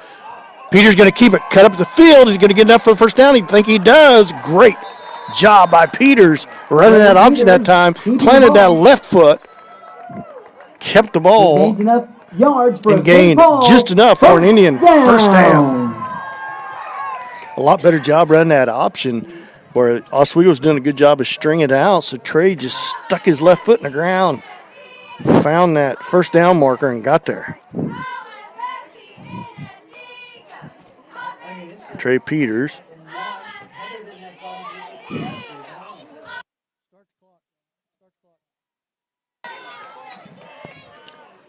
Clock running here, as long as we got the lead anyway. 2 receivers wide to the right, Vincent Smith and Landon Beechner, and to dial up that hard count. Keep Oswego honest here. Second down and 9 for St. Paul. Ball spotted at their own 34-yard line. Up to the line of scrimmage comes Newberry. Across from him, big number 54, Patrick Doyle, sophomore. So sophomore on sophomore here. 2 receivers wide to the right. Rolls to his left, needs to get rid of it, throws it late. And the closest person, we're going to be intentionally grounding because nobody in the area. Yeah, he was outside the pocket, so it shouldn't be in. I heard Coach Wattrick holler that to the left. Coach Wattrick asking the white hat how it could be intentional grounding when he was outside the pocket. And they're going to mark the penalty off. It's going to be a loss of down, so it's going to be third down and 15 for the Indians from their own 28-yard line. Third down and 15. 7:22 left to go. Here comes the snap. Going to run that. Nope, you're going to drop back to pass. You're going to swing it out to Beechner, and it's incomplete. Might have been there a little bit earlier. An Oswego quarter. Make a stop on third down and probably force the Indians into punt formation. This time Oswego dropping a man back deep. Number 18, George going back, as well as Landis. Need to kick it to the sideline here if you're going to punt it. Keep it away from the returners. Just kind of flip the field heel. See if Landon can do a little sideline kick or if he kicks it deep. St. Paul, number 4, Landon Beechner. And Beechner awaits the snap. High snap. Reels it in. Beechner going to keep it, and he should have kicked it. And he's going to be wrapped up and brought down. I don't know what Landon's seen there, but it looked like he had the punt run option, and he ran the ball around the right side. Now the Indians, St. Paul with a big task here as Oswego take over 1st and 10 at the St. Paul 25-yard line.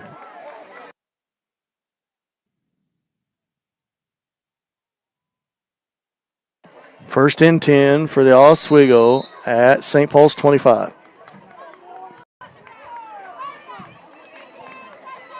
Landis and Hutchin up to the line of scrimmage. Waiting the snap, 1st and 10. Landis going to keep it. Around the right side, cuts back, drops down. He's going to have a nice 5-6 yard gain on first down. Mason Winter lost his shoe on the play. 43, Austin O'Hara. Second down and 5 for Oswego at the Indians, just inside the Indians' 19-yard line, St. Paul's 19-yard. Colton Goddard into the game for Oswego. Second down and 4, ball spotted at the 19. 6:33 left to go in the third period. St. Paul leads by 4, 46-42. stoppage of play as one of the St. Paul players trying to get their shoe on. I think that's Mason Winter still Official timeout on the working field. on a shoe. Second down and for Oswego, so we get set to get under play. Hutchison and Landis, foot to foot in the pistol. Goddard slot to the left. Goddard goes in motion. Hutchison just keeps it. He's going to barrel down close to a first down at the Indians' 14-yard line. Hutchison keeping the ball. I think it's going to be enough for a first down. It is. First and 10 for Oswego. First and 10 Oswego. At St. Paul's 14-yard line. From the 14-yard line with 6-7. First and 10 for Oswego at the Indians' 14. Hutchison in the pistol. Alongside of him is Landis. Here comes the snap. Landis with it. Trying the left side. Now up the middle and going to be brought down. Good tackle by O'Hara. He's going to gain 3 or 4 on the play. Looks like close to a gain of 5. So the Indians' defense really going to have to stiffen up here.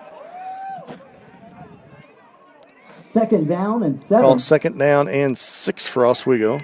Ball spotted just outside St. Paul's 10-yard line. Landis and Hutchison in the pistol. Indians need to create a turnover here. St. Paul does. Landis is going to keep it on the end around now inside. Good tackle by Peyton Norris on Goddard. Short gain on the play. By number 30, Peyton Norris. Maybe a gain of a half a yard, so it's going to be third down and 5 for Oswego. Third down Ball spotted at the St. Paul 9-yard line. See if Oswego dials up a little play action. They've ran it consistently here.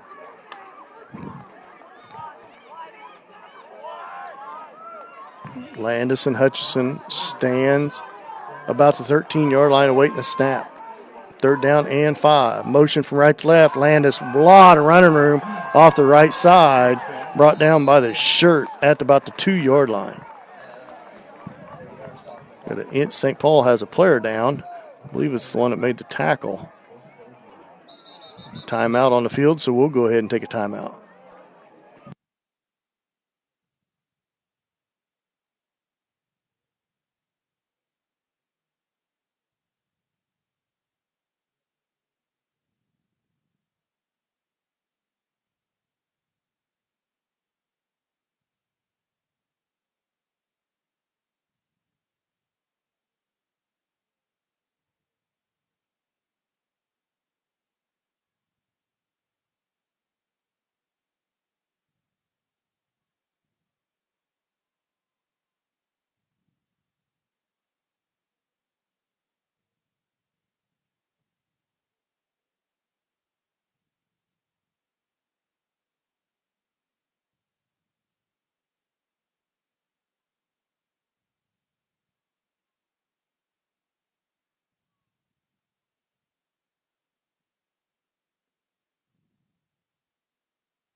Hopefully it's just cramped. First and goal for Oswego down at the Indians. First and goal from the 1 for Oswego. No, looks like it's ball spotted just outside the 1 yard line. Big loss for the Indians here. Peters can't come back. First and goal for Oswego. Landis and Hutchison in the backfield, awaiting the snap. Motion from left to right, right up the middle, and it's going to be a touchdown for Oswego. Touchdown, Oswego. Oswego takes their first lead in quite some time here in the third period with 4:52 left to go in the third. 48-46, Oswego leads. 48. Pending extra point here by Oswego. Oswego out to a 2-point lead, 48-46. You knew conditioning was going to be a factor here, and short sideline really by each team, but Oswego's held up pretty good so far. Split backfield, Landis and Hutchison. They wait to snap. Motion from right to left. Hard count. Gets the Indians into the neutral zone. Half the distance to the goal. Pending extra point here, so it makes it a lot easier for Oswego. Oswego has done a good job of getting Indians into the neutral zone. St. Paul hasn't returned the favor.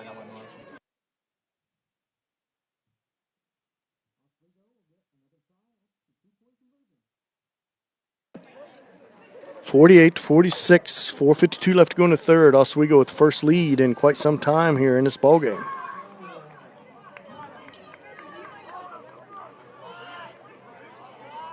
Bunch backfield. Same set we've seen all night long. Landis. Now it's going to be a false start on the play by Oswego. That's going to back them up 5 yards. It's going to make the extra point 6 yard. Offsides extra on point. Oswego. That'll back.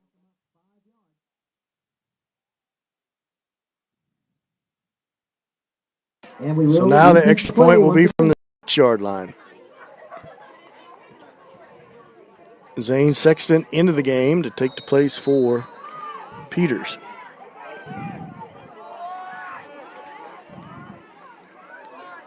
Landis and Hutchison awaits the snap at their own 6. Oswego leads 48-46. We'll be back after this short timeout.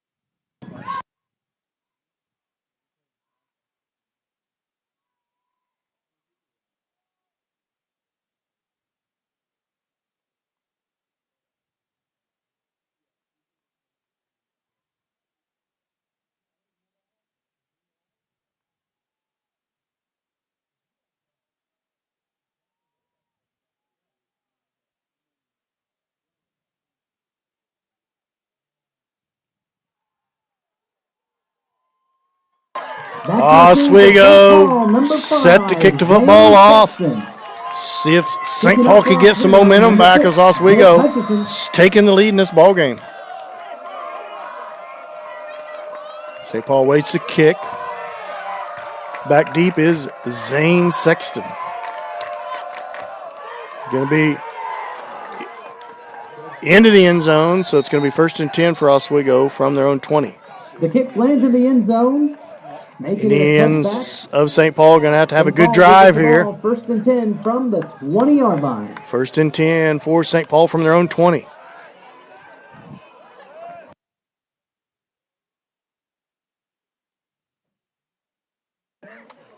Good sign for the Indians is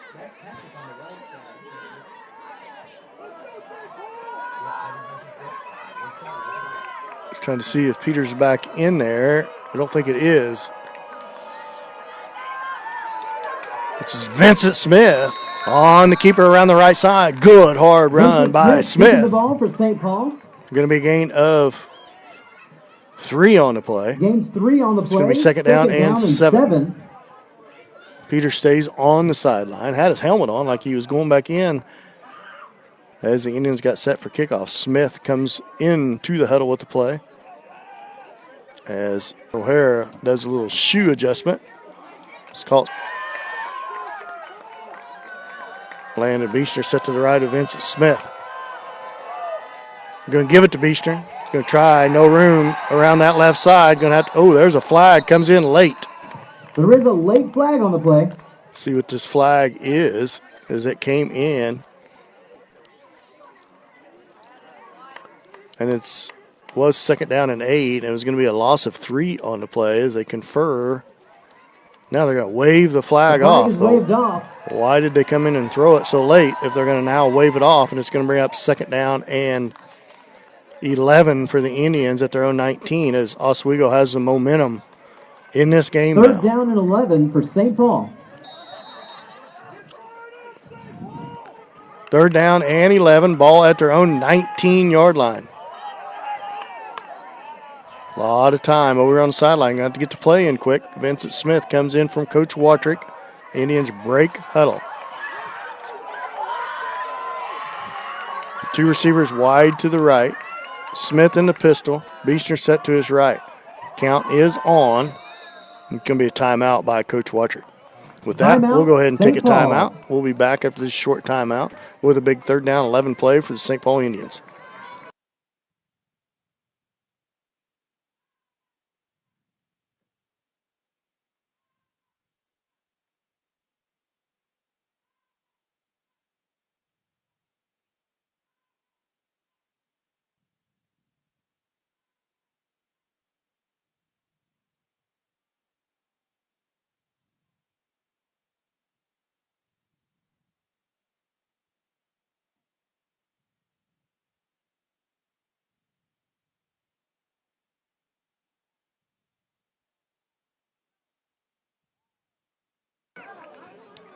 Timeout by Coach Watrick. Oswego leads 48-46. 3:28 left to go in the third. Big third down and 11 as Smith in the pistol, set to his right, is Watrick.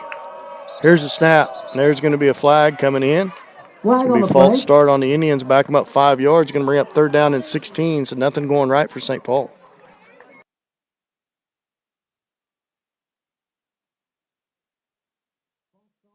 Paul that will back them Good up 5 crowd yards. on hand Third by down both teams, St. Paul and 16. Oswego. And now St. Paul getting dangerous territory, backed up to their own, inside their own 15-yard line. Now it's third down and 16 for the Indians at their own 14-yard line. Same set, 2 receivers wide to the right, Norris and Beechner. Smith in the pistol. He's going to roll to his right. He's going to throw it across the middle, well short of the intended receiver. Pass is fourth down. It's going to bring up fourth down and 16 for St. Paul. Dropping back deep for Oswego is Landon for 18, Levi George.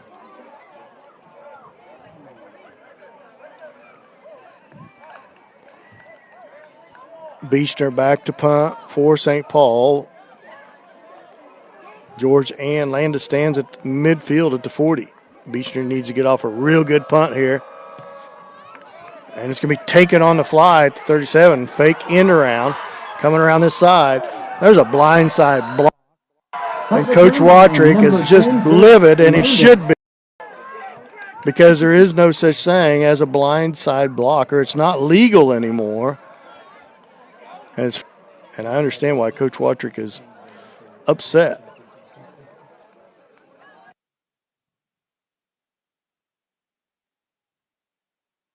First and 10 for Oswego at the Indians' 26-yard line.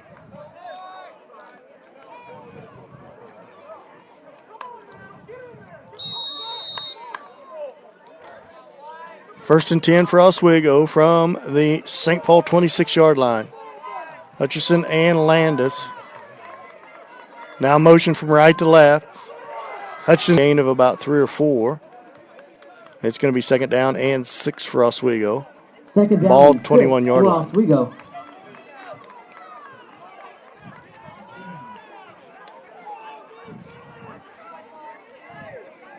Second down and 6. Ball spotted at St. Paul's 21-yard line. Oswego leads 48-46. 2-point lead for Oswego. It's been all Oswego momentum so far in this third quarter with 1:44 left to go in the third. Landis and Hutchinson in the backfield. Landis is going to keep it. Rolls to his right. He's going to throw a left-hand pass, and it's going to be knocked down. Good defense by Zane Sexton. Good coverage on Goddard. And it's going to bring up third down and 6 for Oswego. Third down and 6.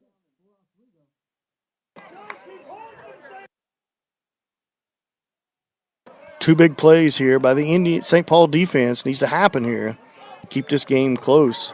48-46. Oswego up by 2. A shirt. Big loss on the play. Good defense by Austin O'Hara, the senior. And it's going to bring up a fourth down and 10 for Oswego. Fourth down and 11 for Oswego. A loss of 6 on the play. Takes them back to the 27-yard line. Great play by O'Hara, the senior. Staying home and making that play. Now a big fourth down 11, and it's going to be a timeout Oswego. So we'll be back after this short timeout. Oswego.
Out of the Oswego timeout. Big fourth down and 11 for Oswego. Ball spotted.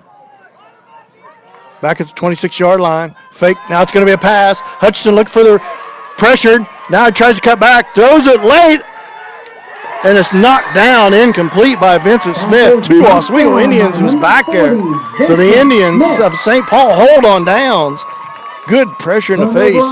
Norris pressuring Hutchinson, so he had to throw the ball. 1st and 10 for the St. Paul. So a little momentum swing here. See if the Indians can get something going offensively. Looks like Trey Peters going to come back into the game. Great sign for the Indians. Hustles in from the sideline. 1st and 10 for St. Paul. See if this is going back offensively. 2 receivers wide to the right. Vince is back to pass. It's going to be a little slip. And good 5-yard gain on 1st down for a gain of 5. It's complete for a gain of 6 yards. Let's call it gain of 6. 2nd down and 4 for St. Paul at their own 34-yard line. 30 seconds left to go in this third period. 48-46. Oswego up by 2. In the pistol is Peters. 2 receivers wide to left is Beechner and Smith. As the Indians just going to let the third quarter wind to a close here, I believe, as there's 6 seconds left to go in the third, and the count's not on. So, yes, it's going to bring the third quarter to an end. Oswego leads by 2, 48-46. And that is the end of There was 88 points scored in the first half, folks, between each team, and 6 scored in the third quarter. So the pace of the game has really slowed down in that third quarter. St. Paul held scoreless in that third quarter. But a little momentum here and see if they can get something going into this fourth quarter. We'll be back after this short break.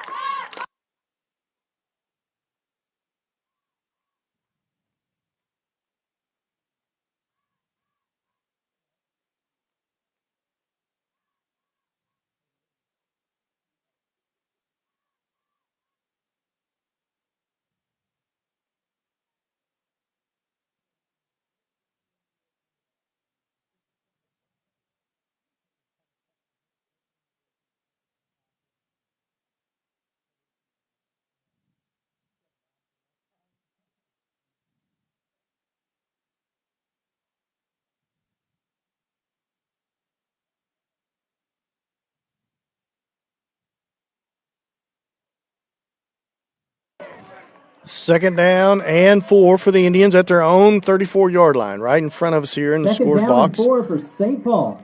As they huddle up. 12 minutes left in this ball game. Oswego 48, St. Paul 46. Let's see who can win the war of attrition here in this fourth period. 12 minutes left to go in this game. Two receivers wide to left, Beechner and Smith. Peters in the pistol. Slot to the left is Watrick. Second down and 4. Oswego creeping men up the line of scrimmage. Peters going to keep it. He's got some running room up the middle. Makes a good cut down the right sideline and ripped down, but not until he's in Oswego territory. Great hard run. Good blocking by the Indians, and it's going to be a great game. Enough yards for St. Paul. Down to Oswego's 34-yard line, 33-yard line, so into Oswego territory. First and 10 for St. Paul at the Oswego 33. Beechner in from the sideline with the play. Peters looked good on that run after cramping up there in that third period. Same set. Two receivers wide to the left. Watrick slot to the left. Peters in the pistol. 4 guys up the line of scrimmage for Oswego. High snap. He's going to roll to his left. Throws it to Smith and through his hands and to the ground. Trey Peters' pass to Vincent Smith does fall incomplete. Second down and 10. Second down and 10 as Coach Watrick dialing up the passing plays here. Little slip screen intended for Vincent Smith. Through his fingertips, falls out of bounds, so second down and 10. The way this game is slowed down, every yard counts here. Same set, two receivers wide to the left. Surprising, now Watrick's going to be back in the pistol next to Peters, so maybe a little option out of here. Peters, inside handoff to Watrick, cuts back, good gain on the play, lunges forward. It's going to be a couple yards short of first down. Good, hard run by Kaiser Watrick on the inside handoff. It's going to be a gain of 8 or 9 on the play. Give him a gain of 9. It's going to bring third and a yard and a half. Ball now inside the Oswego 30-yard line. No, inside the 20-yard line, excuse me. Setting right on the 20. The Indians need about a yard and a half for the first down. Need to get just inside the 19. Cooper Newberry up to the line of scrimmage. Two receivers wide to the left, Beechner and Smith. In the pistol is Peters. Watrick set to his left. Here comes the snap. It's a good snap. Peters runs the option. Gets it to Watrick. Got some running room. Turns the gas on down to the 5-yard line. Good hard option run off the left side. Watrick down to the 5. First and goal for the St. Paul Indians at the Oswego 5-yard line. First and goal for the 5 for Oswego. 10:22 left to go in the game.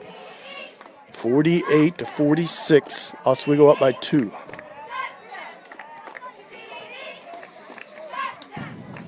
Newberry up over the football at the line of scrimmage. Peters up under center this time. Eye for Beechner. Looks for some running room.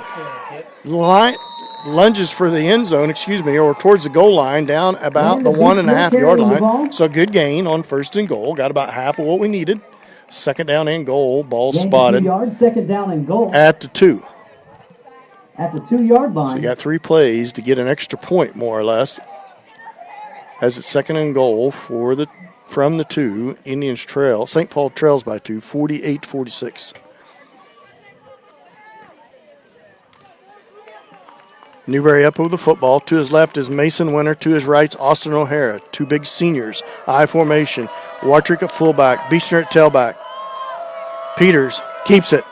Oh, he's going to be wrapped up short of the goal line. And maybe lost a yard at the 3-yard line. It's going to bring up third down and goal from about the 3. Slight loss on the play. Third down and goal. Tried to run a little option off the right side. Peters kept it, was wrapped up. Good defense by Oswego. So third and goal, big third down play for the St. Paul Indians. 2 plays to get 3 yards here. St. Paul breaks huddle up to the line of scrimmage. I formation. Watrick at fullback. Beechner at tailback. Peters up under center. Here comes the snap. Option to the left. Gets it to Beechner. Beechner tries to get to the outside. And he's going to be wrapped out of bounds about the 4-yard line. No gain on the play. No gain on the play. So a big 4th and goal for St. Paul here. Losing a little yardage as they had 1st and goal from the 2. Now out of bounds just inside the 5-yard line. Right on the 5-yard line. So 4th and goal from the 5. 8:23 left to go in the game. Oswego up by 2, 48-46.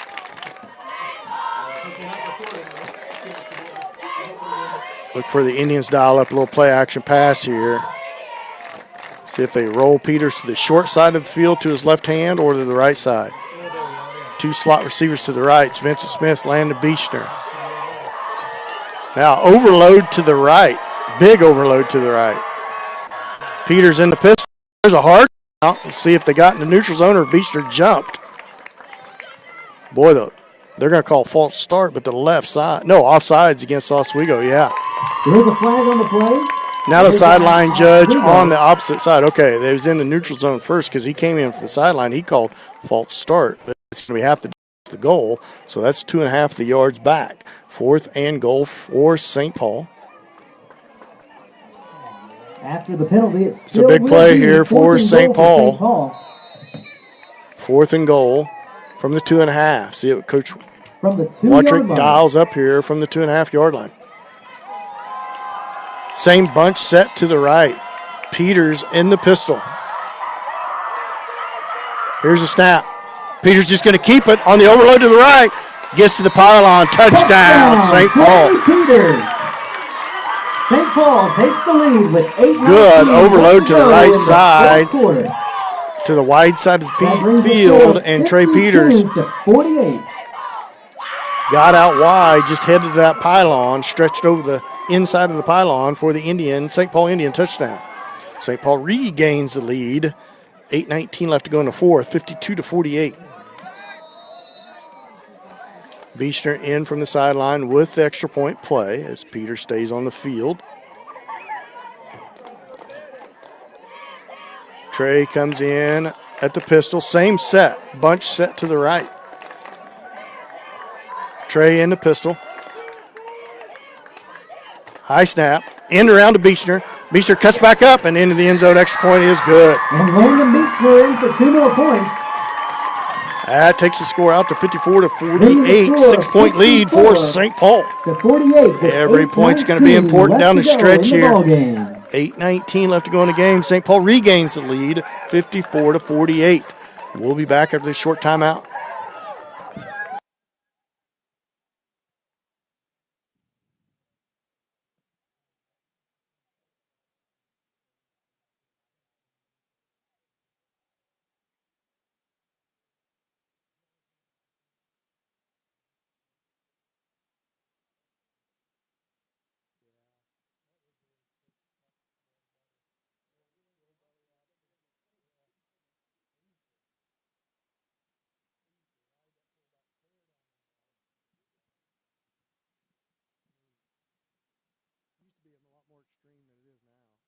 Coach Watcher spread out now. Mr. Tuck hardly ever did that.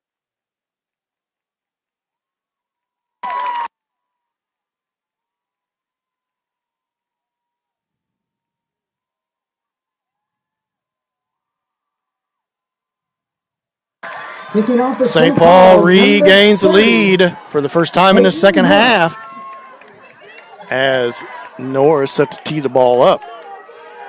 Indians kickoff coverage needs to get good coverage here. Try to pin Oswego back deep and let the St. Paul defense try to do something here to hold the Indians. Squib kick headed towards the sideline. Will stay in bounds. Live football and heads up play by Oswego. They get on the ball about the 27-yard line. So not a terrible kick by. There was a chance St. Paul could have jumped on that. 7-yard line. It was close to going out of bounds, but Oswego heads up, jumped on it. So it's going to be 1st and 10 for Oswego at their own 28-yard line. Zane Sexton remains in the game on defense for Peters. Is on the sideline getting a little fluids. First and 10 for Oswego. Same set they've run all night long. Option to the right. Landis going to keep. He's got running room. He cuts back, and he's going to have a good gain on first down. He's going to gain 7 or 8 on the play. Jace Landis Ball up for Oswego. to their own 37-yard line. 40, Vincent Smith. 3 yards short of midfield. Second down and 2 for Oswego.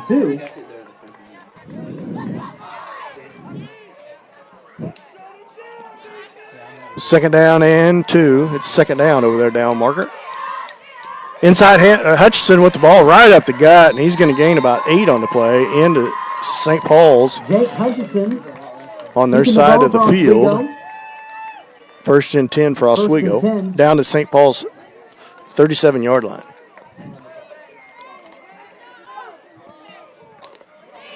First down and 10 for Oswego at the Indians' 37.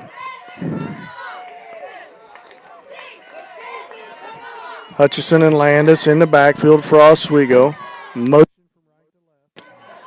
Hutchison's going to keep it up the middle and wrestled down there by Austin O'Hara. Good gain on first down by Hutchison as he ran that option and kept it up the middle. He's going to gain about 6 on the play. Second down and 4. In the game's Cooper Newberry for Peyton Norris.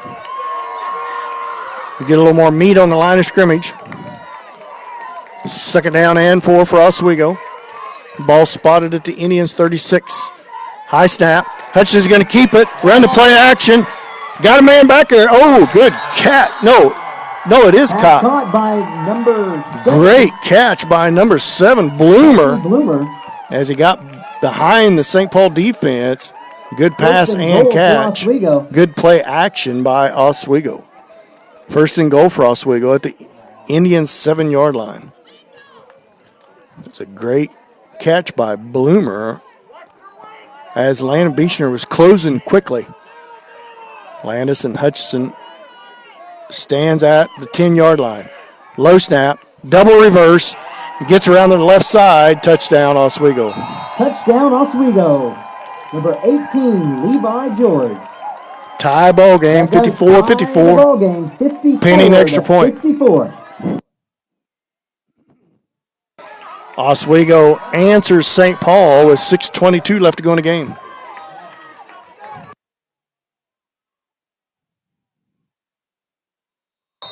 Big extra point here for Oswego and for the St. Paul defense.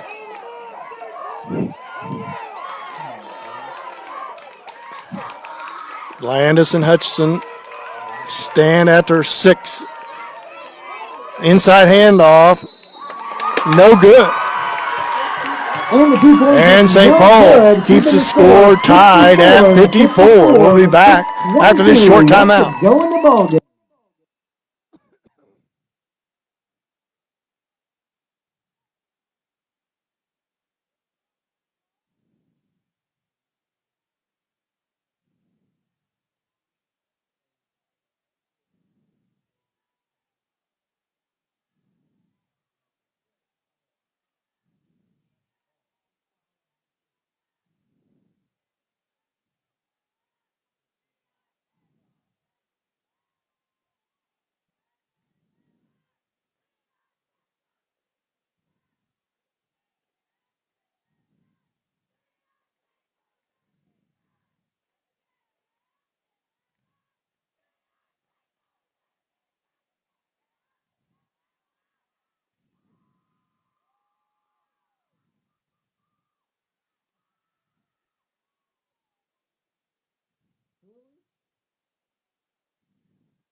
.622 left to go in this ball game, all tied at 54.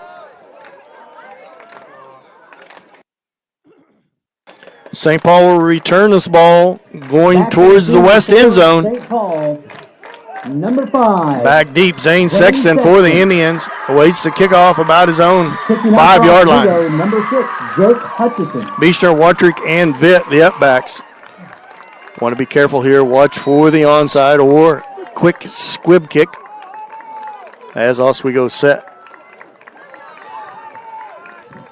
Big drive for St. Paul here. Big return. See what the Indians can get going. It's going to be a short kick. Sexton picks it up at the 15. Up to center. Breaks a tackle. Dives forward to the 35-yard line. Good return by Zane Sexton. Good return by Zane Sexton.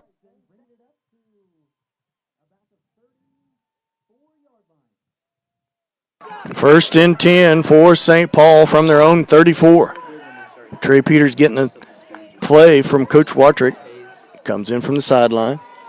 Trey really gutting it out here, cramping up early in that third quarter. He's been playing just offense here in the fourth period. Newberry getting some instructions from Peters. Peters in the pistol. 3 bunch set to the left, 2 out wide. Now Peters going to keep it. Waits for a block. Cuts up the middle. Good drive. Going to his left. He's going to break away. Touchdown, St. Paul. Touchdown, Trey Peters. Good hard run by Trey Peters.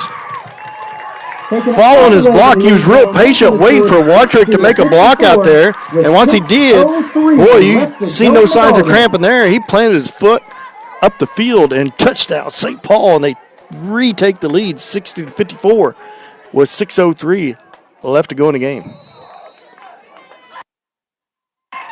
Big extra point here. Try to get it out to an 8-point lead. See what Coach Watrick dials up here on extra point. In the pistol is Peters, Smith, and Watrick Beechner slot to the left. Going to roll to his left to Smith. Throws it out there. Extra point is good. He was in the end zone for his knocked loose as Watrick lost it late, but not until he crossed the goal line. Extra point good. St. Paul 62, Oswego 54. We'll be back after this short break.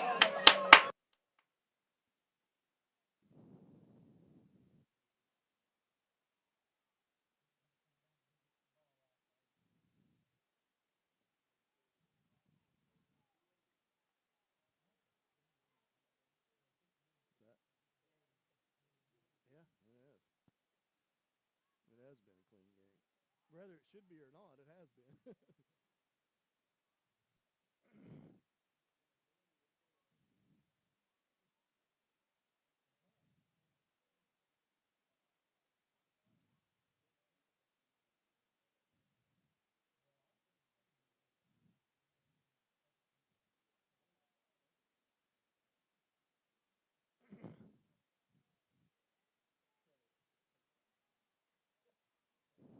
Same person.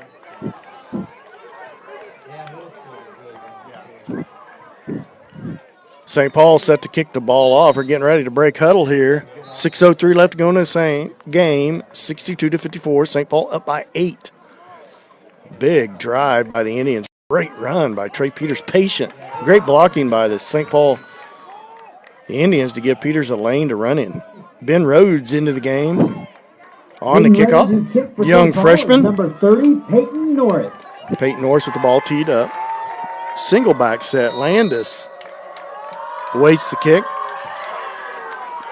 He's going to be able to take it about the 10-yard line. Running room to the left side and going to be knocked out of bounds, but a great gain. Jace Landis. Great return by Landis. By Peyton Norris. Looks like about the 34-yard line. Oswego will have the ball first and 10 from their own 33-yard line. Oswego football. On the 33-yard line. St. Paul and Oswego, both 2 timeouts each. A long ways to go in this ball game. Zane Sexton remains in the game for St. Paul, giving Trey a break on defense. Need to have another big stop here by the Indians defense. 1st and 10 for Oswego. Really impressed with Oswego's conditioning. No cramps for them. Ball's loose on the ground. And Hutchinson somehow gets away from a tackle. Now dancing around way back deep. Chased. And now he's got some running room. And he's going to get back to the line of scrimmage and somehow end up with a gain of that play. Unbelievable. Number 6, Jake Hutchinson, knocked out of bounds. by number 43. It's going to be a Austin gain of O'Hara. 3 on the play. First it was a fumble snap, then Hutchinson under He does duress gain back there, 3 chased yards back on the deep, play. Second 15 down yards and 7. deep. Indians in hot pursuit, and somehow he got away from 2 of them. Mason Winter was back there for 1 of them. It's just on YouTube, but he is going over it. So second down and 8 for Oswego off the hard run by Hutchinson. Great stuff. They're not playing commercials. It's just dead air. So he can Ball now spotted at Oswego's 36. Good snap. They did move. Landis trying to find some room around the left side and has a first down and clear down into Indian James territory Landis at 35. running the ball, and Coach that's a Wadrick first down for Oswego. not happy with officiating tonight because Oswego moved early. Landis was leaning forward before the ball was ever snapped. First and 10 for Oswego into St. Paul territory at the St. Paul 35. 5:36 left to go in the game. St. Paul up by 8, 62-54. working in radio with sports is where a lot of money's at. It's easy to go to any business and say, what is First and 10 for Oswego. Got to watch for a big play here. Zane's Sexton all fired up here, but we need to protect against a little play action. Here comes the snap. It's a good snap. It's going to be a double reverse. Trying around that left side. He's got some running room. And brought down, but not until he's cleared down to the Indians' 17-yard line. Levi George First and 10 Oswego. with a double reverse down to the St. Paul 5:06 17-yard left to go in this line. ballgame. First and 10 for Oswego at the St. Paul 17. 5 minutes left to go in the game. First and 10 for Oswego at the Indians' 17. Same set the Indians have run all night long. Landis now direct snap. Hutchinson right up the middle, brought down by Austin O'Hara after a 3 or 4 yard gain right up the gut. Going to bring up second down and 6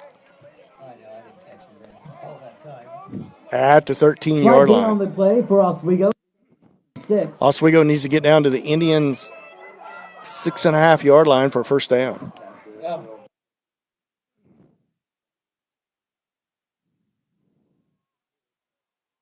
Levi George in from the sideline with the Oswego play.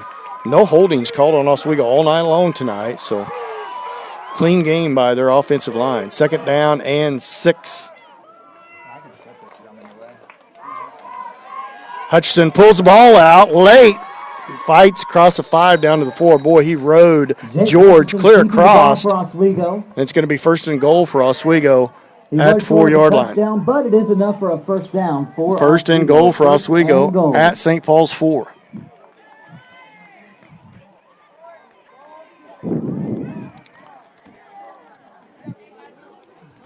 Under 4 minutes left to go in the game. 62-54. St. Paul up by 8. First and goal for the 4 from the Oswego. For Oswego, Hutchinson and Landis await the pistol snap. There's a motion, There is a flag on finally. the play. They did that once before. Coach Watrick really working on the side judge, and it was a false start both flag is times. on They got it this Oswego. time. First down and goal. It's still going to be first and goal, but now it's from the St. Paul 9-yard line.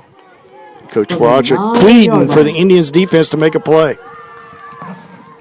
Need one of them big sophomores, Cooper Newberry or Zach Kirkpatrick, to get in there and make a play here.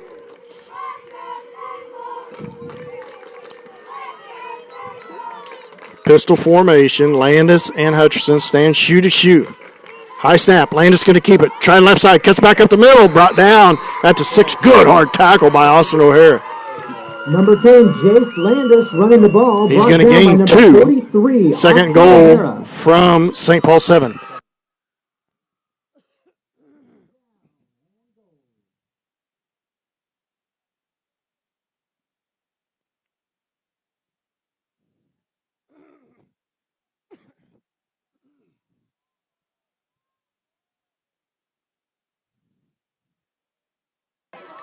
Back to the line of scrimmage comes Oswego. Motion from right to left. Hand off to Landis.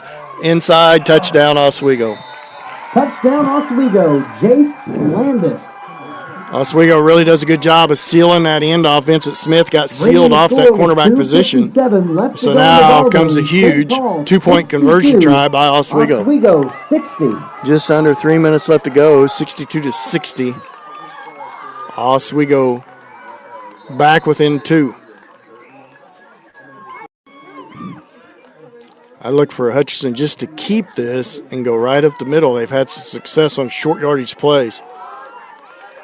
Not to get anything too fancy here. Here's Oswego motion from right to left. Now motion. There is a flag on the play. Oh, they're going to call offsides on St. Paul. As they waited forever to call it. The left guard The flag is stood on up, St. Paul that will so it's move going to be half the Oswego distance up. to the goal.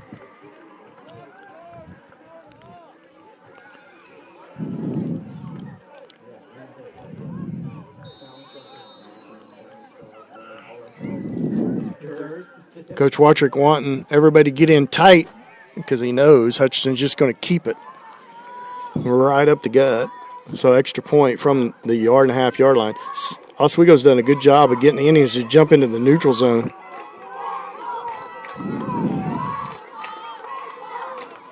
Here comes the extra point by Oswego. Hutchinson's going to roll to his left. Under duress. O'Hara rips him down. Extra point is no good.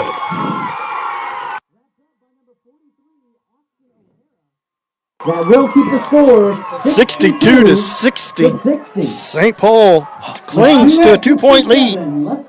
Big play by the senior, Austin O'Hara.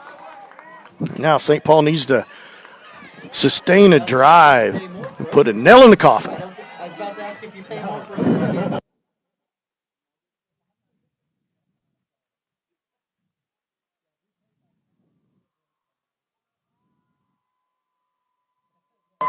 See if Oswego tries a onside kick here with 2:57 left to go in the game.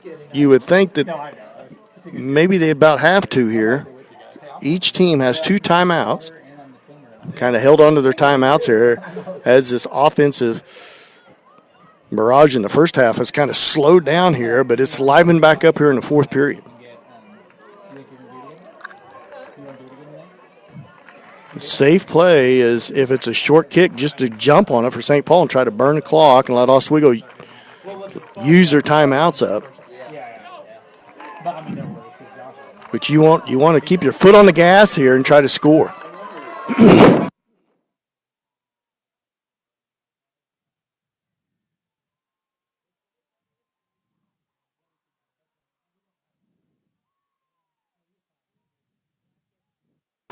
St. Paul creeps their up backs up to the 35, expecting an onside quick kick. To receive this kick for St. Paul. As Oswego, ball teed up on the 30-yard line. Here it is, quick kick, right up the middle, and Beechner gets on it. Man, that was close. Good job by Beechner, good hands team. And it's going to be 1st and 10 for St. Paul. Got a St. Paul Indian down on the play.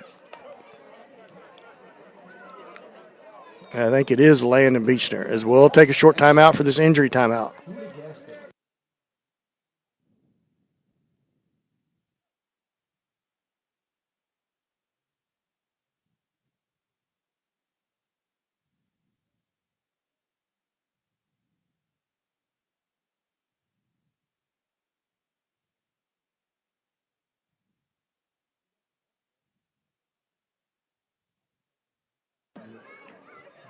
Onside kick, Beechner with the recovery, but he got all tangled up with Oswego Indian as it was a short kick.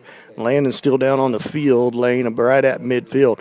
That was one of them dangerous kicks that just kind of went 9 to 10 yards, and it was hard to decide if you should get on it or not.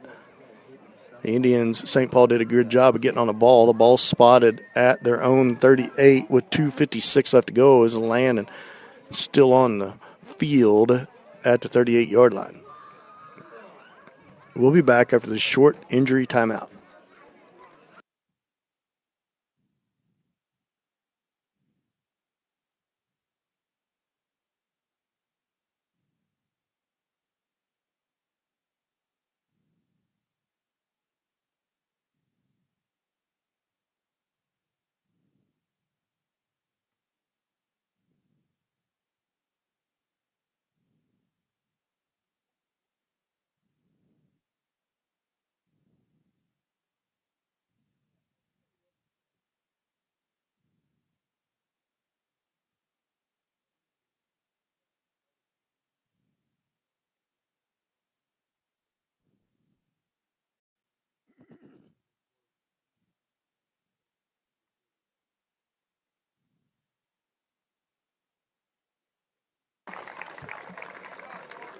Back here at Miles Field, Landon now setting up here at the 38-yard line, getting ready to help to his feet. Looks to be in pretty good shape here. Got all tangled up in the middle. Good recovery by Beechner. Making his way towards the sideline with the help from everlasting good man Nick Jackanaw and Coach Albertini. 1st and 10 for St. Paul at their own 38. It will be 2:56 left to go in the first and 10 game. for St. Indians Paul. need to stay excited here. Put this game away with a good offensive From drive. midfield with 2:50.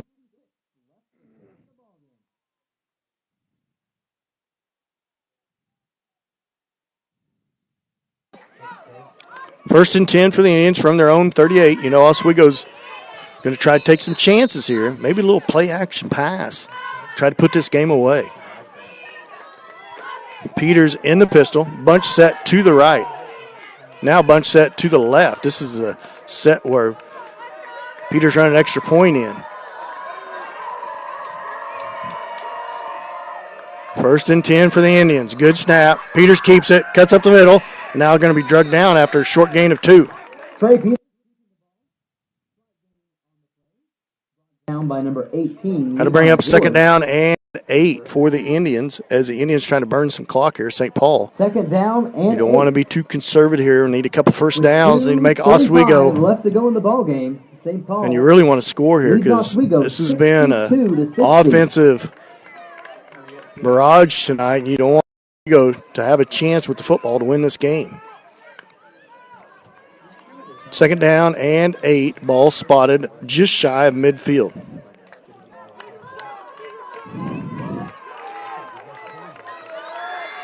Three bunch receiver to the right.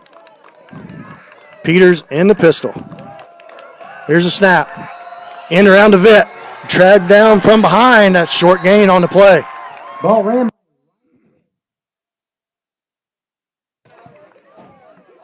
Clock stoppage now. Timeout, Oswego. Time. See what Coach Watrick dials up coming out of this timeout.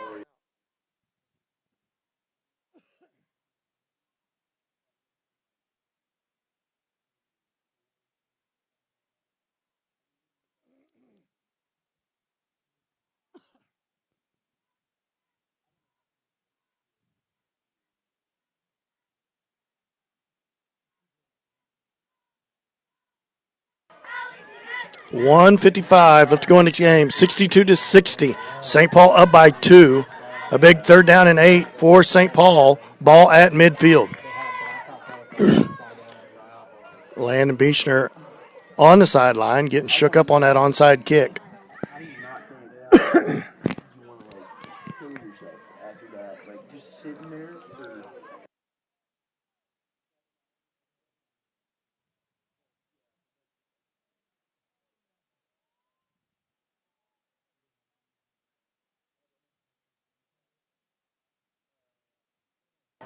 I know you don't want to stop the clock here on 3rd down and 8. You want to make Oswego use their timeouts, but I roll Trey out to the left and or maybe reverse to the right. Maybe try a little play action pass. Try to put this game away. I formation. Watrick at fullback. Vitt at tailback.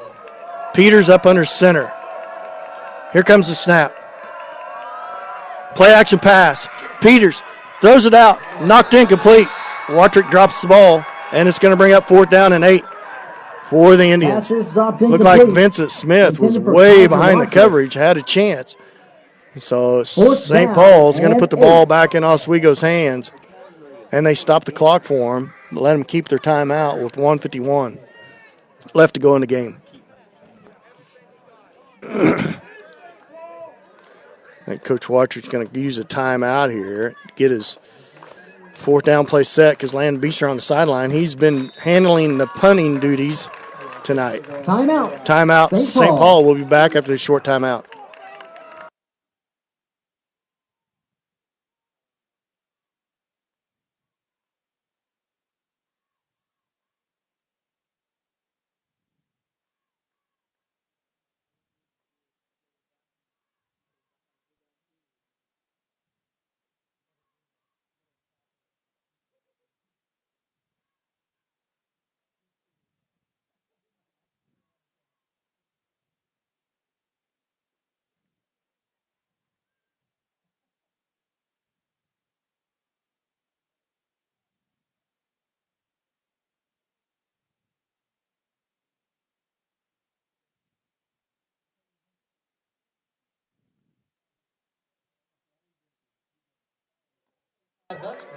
Welcome back. 4th down and 8 for St. Paul. Ball at midfield. 1:51 left to go in the game. They cling to a 2-point lead, but with a big 4th and 8, Vincent Smith drops back into punt formation.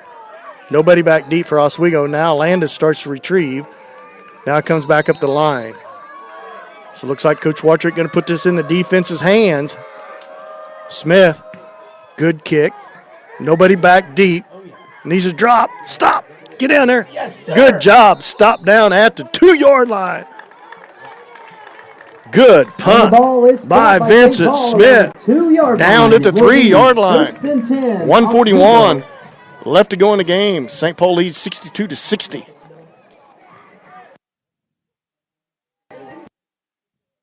Vincent Smith with a great 38-yard punt. Pin Oswego down at their own 2-yard line. 1:41 left to go in the game. They trail by 2. Zane Sexton hustles into the game. Trey Peters back in the game on defense. This is a different set. 2 wide receivers to the left. Single back set in the end zone. How about a safety here? There's a flag on the play. There is a flag on the play.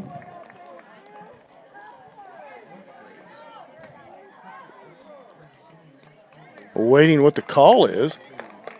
It's going to be a false start against Oswego. It's going to be half the distance to goal. Pin them back just a little bit deeper. Oswego. I want to point out, if there happens to be a hold into the end zone, that's a safety. So the Indians need to get some pressure on Hutchinson here.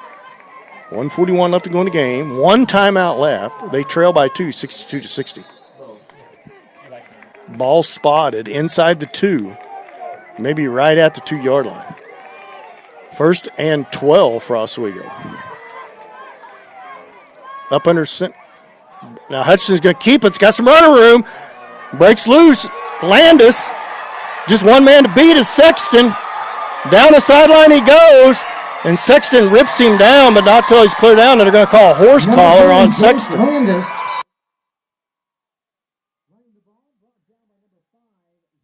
Several Indians had a chance to bring him down back with a short gain. Couldn't get him brought down. He's all the way down to the Indians' 23-yard line. And that's going to be a horse collar tackle, I believe, unless they wave it off, which will take them even deeper with 1:31 left to go in the game. Personal foul, horse collar. Whoops, they pointed the wrong way, I guess. They pointed towards Oswego, but I'm sure.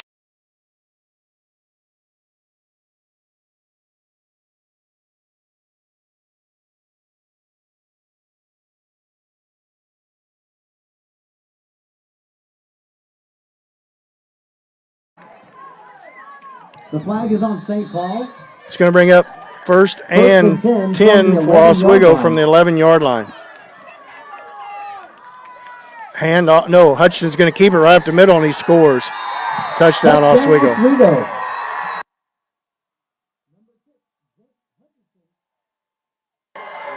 This game is going to come down to if St. Paul can score in the last 128. It only took Oswego about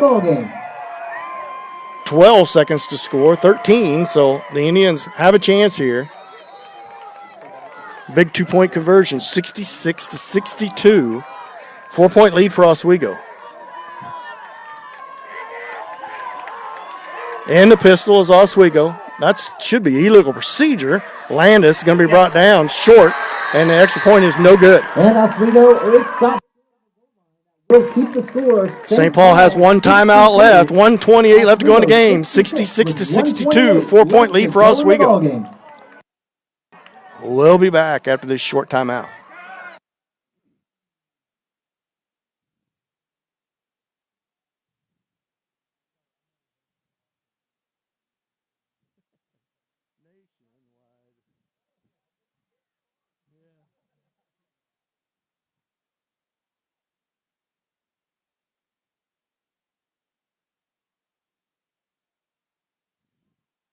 What you really need to do is sell ads for your live stream and then post the ads during the breaks.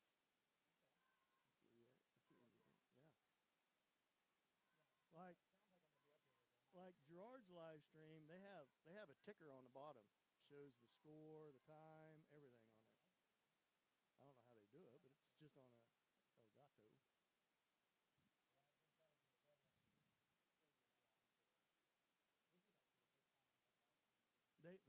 They actually play commercials, like put it up on the screen and play. I think their media at their school, their media thing does it. 66 to 62, Oswego retakes the lead. But in a game like this, St. Paul has a chance, possibly the last possession of the game here. Each team one timeout left, 1:28 left to go in the game. See what Oswego does here. They choose to kick it deep. Zane Sexton back deep for the Indians. Upbacks are Vitt, Watrick, and Peters. Coach Watrick going to have to dig deep into the play bag here. Try to come out with a St. Paul victory.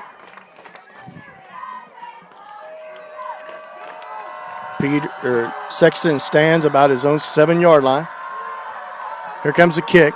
It's going to be a short kick taken by Vitt, and he's down at the 23-yard line. First and 10 for St. Paul Riley Vitt at the 23. Down at the 23-yard line with 1:27 left to go in the ball game. 1:27 left to go in the game. One timeout, first and 10. This has been a game of big plays, so don't give up on it here.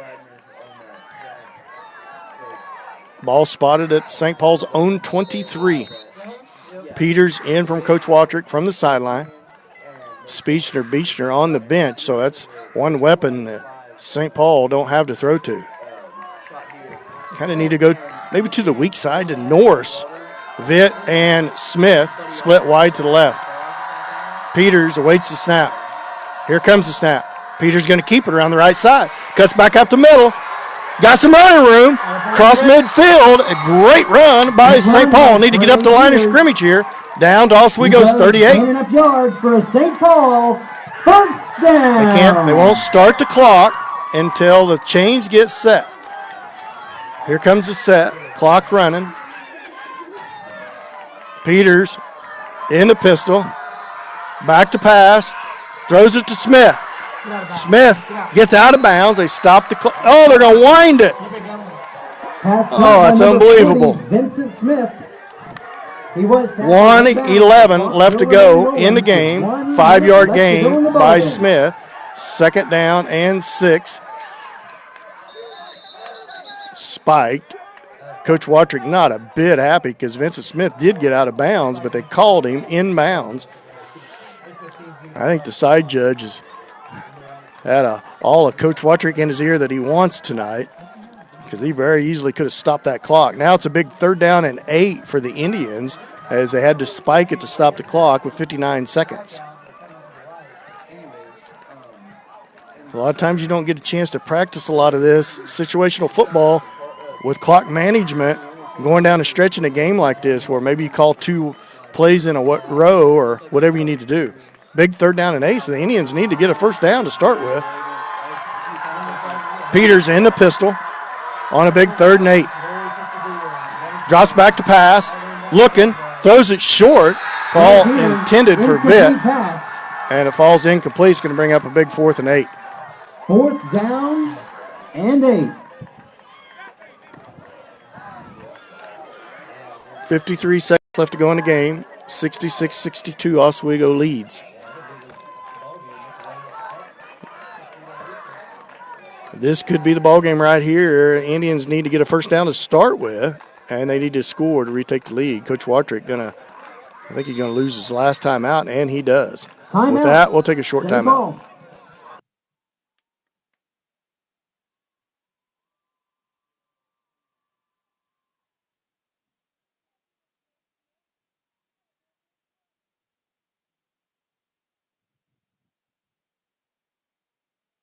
It's been a hard-fought ball game played by both teams all the way.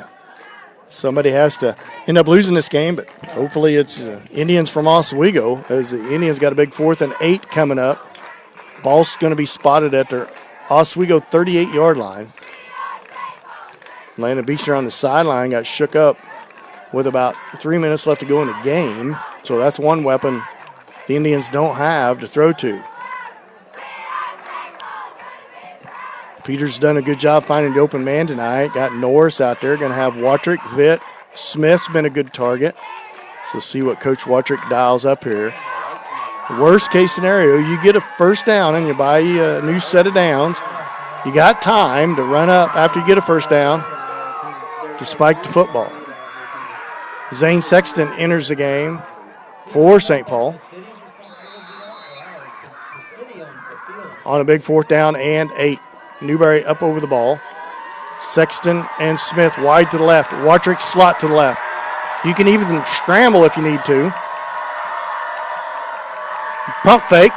Peters going to throw it deep. He's got Sexton down there.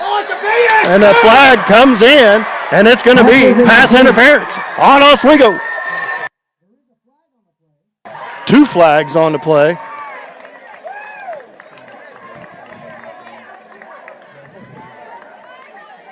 Why are they moving ball back? Oh, we got.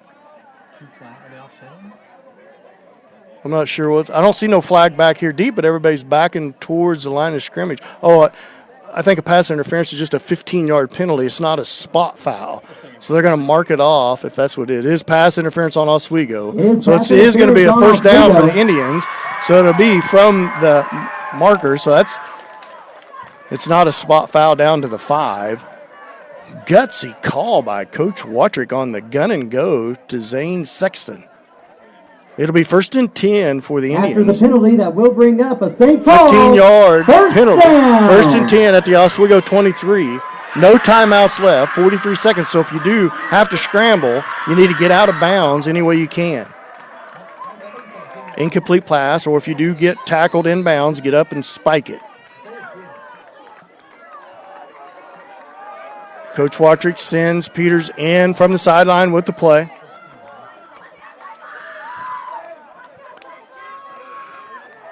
Need to hustle up here. 1st and 10 for the Indians at the Oswego 22-yard line. I formation. Watrick at fullback. Sexton at tailback. Peters up under center.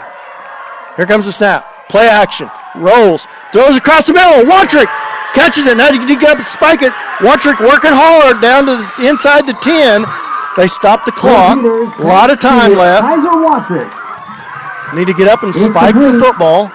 35 seconds left to go in the game. It's going to be 1st and goal for St. Paul. 33. Clock's running. Looks like St. Paul maybe going to run a play here. 2 receivers wide to the right. Need to hurry up here. Peters going to keep. He's going to run it. And he's going to get bottled up at the 5. You need to spike it. Need to get up and spike it. 17, 16, 15. Everybody up on the line quickly. 10 seconds left. And he spikes it with 9 seconds left. So the Indians. 3rd down and goal with 9 seconds left to go in the game. 3rd down and goal. To 66. There's a good chance you got 2 plays here if you get a quick one off. But both plays have to be in the end zone. See what Coach Watrick can dial up. 3rd down and goal from the Oswego 8-yard line. 9 seconds left to go in the game. It needs to be a catch in the end zone or an incomplete pass here to get 2 plays. No sacks, so the offensive line need to do a good job of blocking here. Zane Sexton wide to the right. Watrick slot to the right along with Smith. Peters in the pistol. Here comes the snap. Rolls to his left, right, Throws to the back of the end zone. Touchdown! Zane Sexton! 2 seconds left to go in the game. Wow, back corner pylon. That brings the score. 68-66, 2-point lead for the St. Paul Indians. That's why you never give up with a minute 26 left. What a catch by Sexton in the back corner of the end zone. That looked like it was going to be too deep, and somehow Sexton reels it in clear across the field from us, so you probably had a better view on the live stream. What an exciting ball game. 2 seconds, extra point here. Extra point pending here. You want to be Just get this extra point in there. As St. Paul just downs it, so now we're going to do a little short squib kick here Keep the score 68 and try to run this clock out. With 2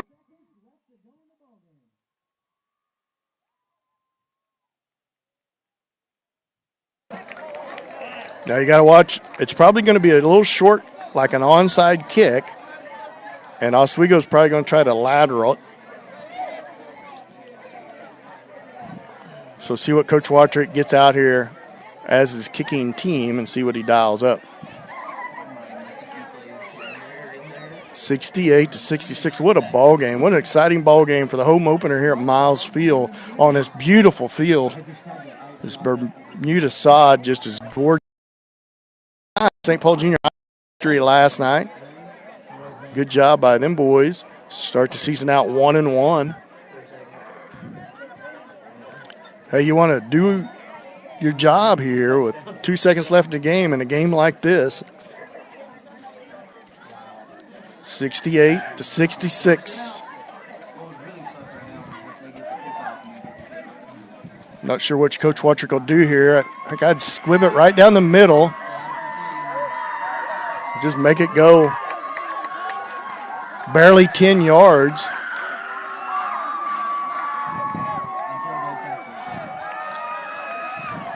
We'll see here. Peyton Norris.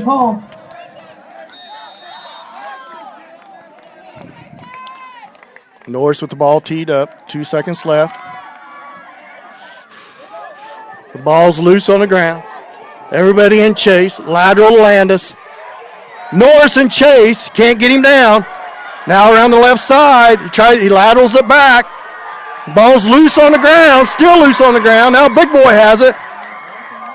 And it's out of bounds. St. Paul comes out victorious. 68-66 is the final score. St. Paul wins their home opener in a thriller at Miles Field. I want to thank everybody for joining us on the live stream. St. Paul right back at home next Friday night. Come support your Indians of St. Paul.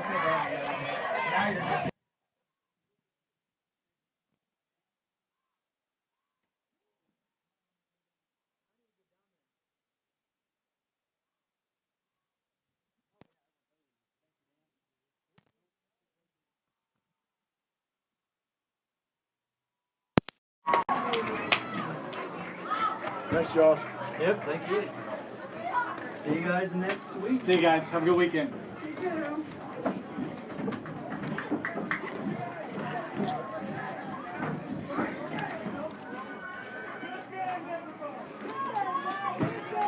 See you. See you, Nick.